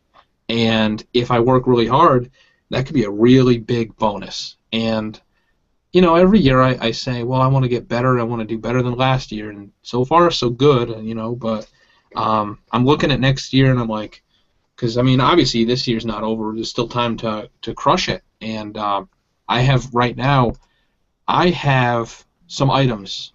There's a Lego set I have there now. I have 80 of them. I spent $35 on each set, and the price went down a little bit, and now it's coming back. And I'm just waiting. I'm like, all right, when should I open the floodgates? You know, when should I just let it open? And just, I don't know. I don't know when the time is. So I'm thinking, and that's a crazy thing to think about, because that's the reality of Lego. You know, you could be at a backup at an upswing where, you know, you're looking at it going, yeah, it wasn't where I wanted to be at, but now you're seeing going, hey, I could just hit this button now and lower my price and be in you know, the buy box situation, and all 35 of those will sell within 24 to 48 hours, depending on the rank, obviously. But, you know, that's my advice for that is, you know, if you need that money right this second, dump it. If not, and you're like, hey, I bought this product as an investment, let it go. Let it keep going, because January is going to come, and you'll probably get a lot more. I'm telling you, there's a lot of desperate sellers out there before the end of this year that are going to dump. And January will come, and after the second week in January, I mean, some of these Amazon seller stores are going to be empty, including mine. You know, and if you're holding some nuggets, some product, you know, come January 10th through the 15th and all the way back then, you might be in a really, really good spot, without a doubt. Well, I've got one Easy Bake item in particular, and I've got about 100 of those, and the price tanked on that pretty badly. But right now I have 80 of them at the warehouse, and you know, I could I bought them for 15, and I think maybe I might sell them at 35. But I mean, I'm really excited about those. And the funny thing is, I was merchant fulfilling them when there were not very many people selling them at all. And then, like, I think probably like a Bolo group started talking about it, because like it went from not very many listings to like over 100, and the price just tanked in. I mean, it was almost overnight. It just died. So now I've got all these things, but I mean, I'm certainly not going to lose money on any of this stuff. That's the best part about it. Worst case scenario, maybe I'll lose $1 or $2 on a few items, you know, and maybe on some of them I'll only make $1 or $2. But it's those ones where you kind of, you know, you're going to crush it on so many that if you average it all out, you're doing well. And so I'm really excited about January, and of course I got to get out tomorrow and find some more bolos, because you know, there's just so much opportunity out there right now to be merchant fulfilling that stuff. There is. I mean, it's really, I mean, this has been my job for the past, I mean, really weeks. You know, I just wake up and I go and I look at store after store, and I'm constantly in these stores looking and knowing what I'm looking for, and then, but I'm always, there's stuff that surprises me, you know, because things change so fast with Amazon this time of year. You know, I mean, it doesn't take much to get a hot item, and it sells, and Amazon's out of stock, and then all of a sudden the floodgates open, and there's only 5 or 10 sellers. Some of the great ones, when there's maybe only 5 sellers on it, and it's ranked under 2K in toys, you could sell 40 or 50 of those in a day. You know, and before anybody knows what's even going on. You know, and that's where it goes back to what we were saying a lot earlier in the conversation in this video, you know, to kind of go out and kind of create your own bolos, kind of find your own little, you know, wave, and join that wave. And I mean, you don't have to go share it with people in a Facebook group. You know, go make your money. You know, make your money, sell out of it, and when you can't find it, say, hey, you know, yeah, maybe here, guys, what do you think about this? Here's a little nugget. You know? I mean, that's the reality of it. I mean, you know, it's these big bolo houses, these big bolo sites. I mean, we've talked about this earlier. It could be a pain, but it could be excellent information for somebody who's new and they're just like, oh, I had no idea you can sell condoms online, or I could sell these vitamin bars, or any of this craziness. But there's like you said, Andrew, there's so much opportunity right now. I mean, I'm excited to just go to bed and then wake up and do this again and sit there and list stuff from my phone and come back by 10 o'clock in the morning and have all these packages ready to roll, and I'm back out again by like noon, and I do this in like 3 shifts. And like tonight, I'm gonna probably have this last beer, sit back, drink some coffee, knowing that like in the next hour and a half they're unloading a truck at Walmart, and by 2 they're gonna have the shelves stocked. I mean, I might just get in the car and go over there. I mean, it's crazy, but that's what you gotta do sometimes when the stock's coming in, and you see this stuff, and you could be there, front stage. It's like the concert. You want to be front row. You need to be front row if you want to retail arbitrage toys. Sometimes, because you might wake up at 8 o'clock in the morning if you have a 24-hour Walmart, and you heard through the grapevine, oh, they're stocking, and you show up at 8 o'clock and everything that's profitable is gone because some clown like me was there before you. That's sacrificed, and it's getting a little bit out of control, but it's crazy though. But yeah, we got Bill for Wimbley Picker in the house. It's amazing how fast you become more efficient once you take the first steps. Going back to the whole Amazon thing. Yeah, I mean it's just take those first steps, and it's like if you're afraid of the water, or afraid of swimming, the best way to overcome that fear is just you have to jump off that diving board, and jump in that water. And this is what it is with reselling. Just go out there and just give it your all and say, hey, I'm going to do this. But don't overspend. Don't ever put yourself in a situation where like, hey, I was online and so and so got these products and he crushed it, and you go about $20,000 on something because you kind of like what Andrew said, like you were saying, dude. Here was these items you bought, a bulk ton of them, and then all of a sudden like it changed. And the competition was there. That can happen every second. It can happen to all of us. And the best way to, you can't avoid it, to be honest with you, no matter what you're doing, unless you're doing like a private label, or you got a wholesale, or you got some commitments with companies where they'll never sell that product to anybody else. Then you'll be kind of in your own spot. But you're not going to go out and get a contract with Disney to be exclusive for Star Wars on Amazon. It's just not going to happen. And so these Star Wars toys are always going to be hot, and any of these bigger, name brand stuff, and then they sell, and people want them. And Amazon needs us third-party sellers to fulfill these orders, and you know what? They sell out. Amazon sells out. You see how fast they sell out on some of the stuff. And if it wasn't for us fulfilling these orders, I mean, Amazon would still make money, but they wouldn't be as big. They wouldn't have all these fulfillment centers, first off.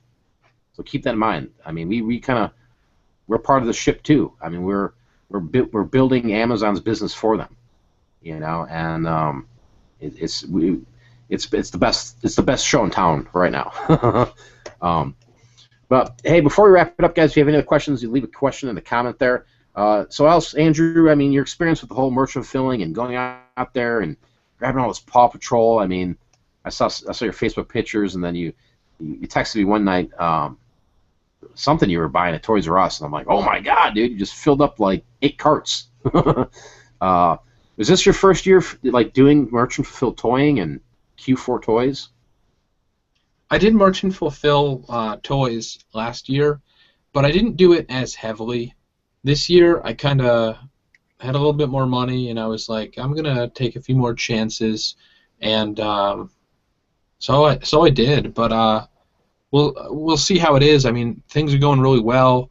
Obviously, I made a few mistakes. You can't win them all, obviously. But yeah, I mean, I've got to ship out. I mean, look, right now I'm just looking.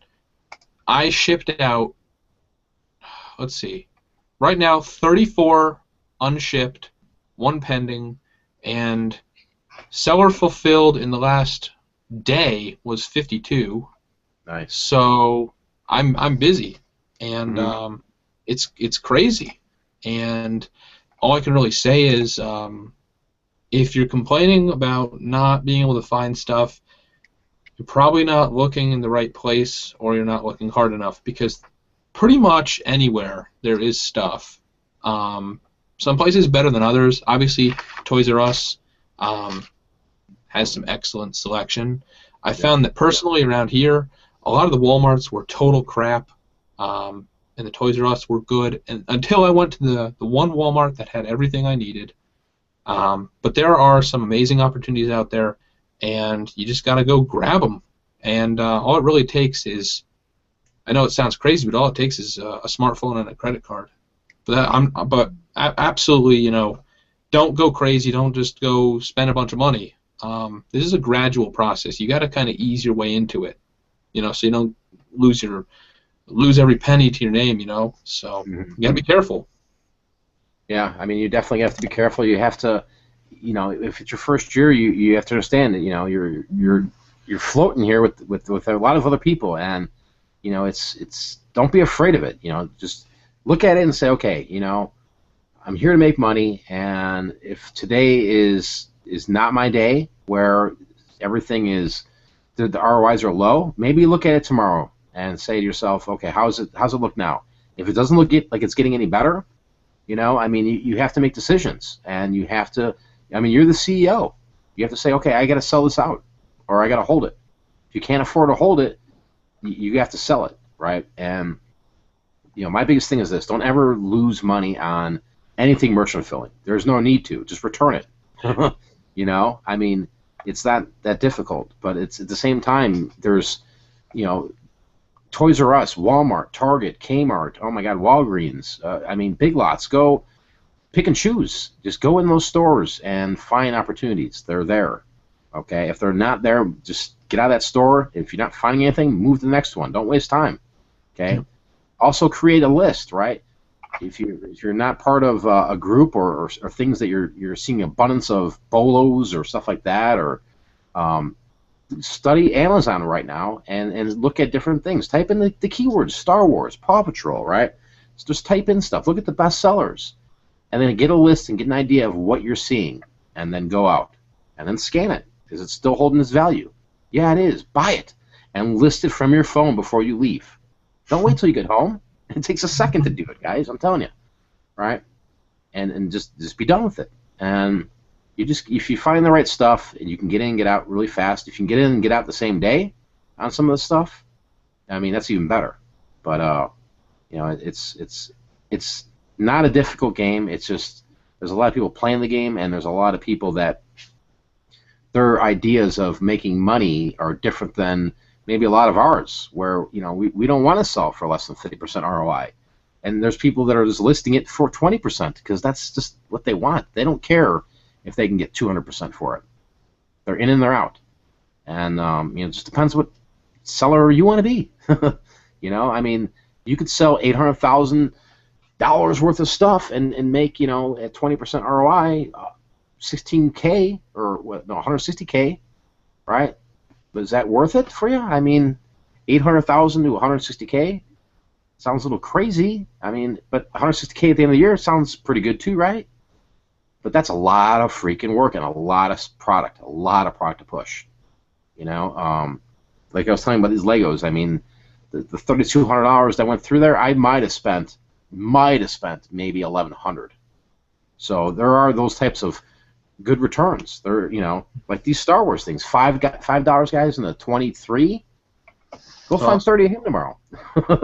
You know, there's a lot of these things that are out there, and they're going to get better for us in the next 5 days. So, yeah. All right. Before we kind of end it here, Andrew, I'm gonna kind of give you the last word here, man. Appreciate you trying to jump in here and be on the show with us here.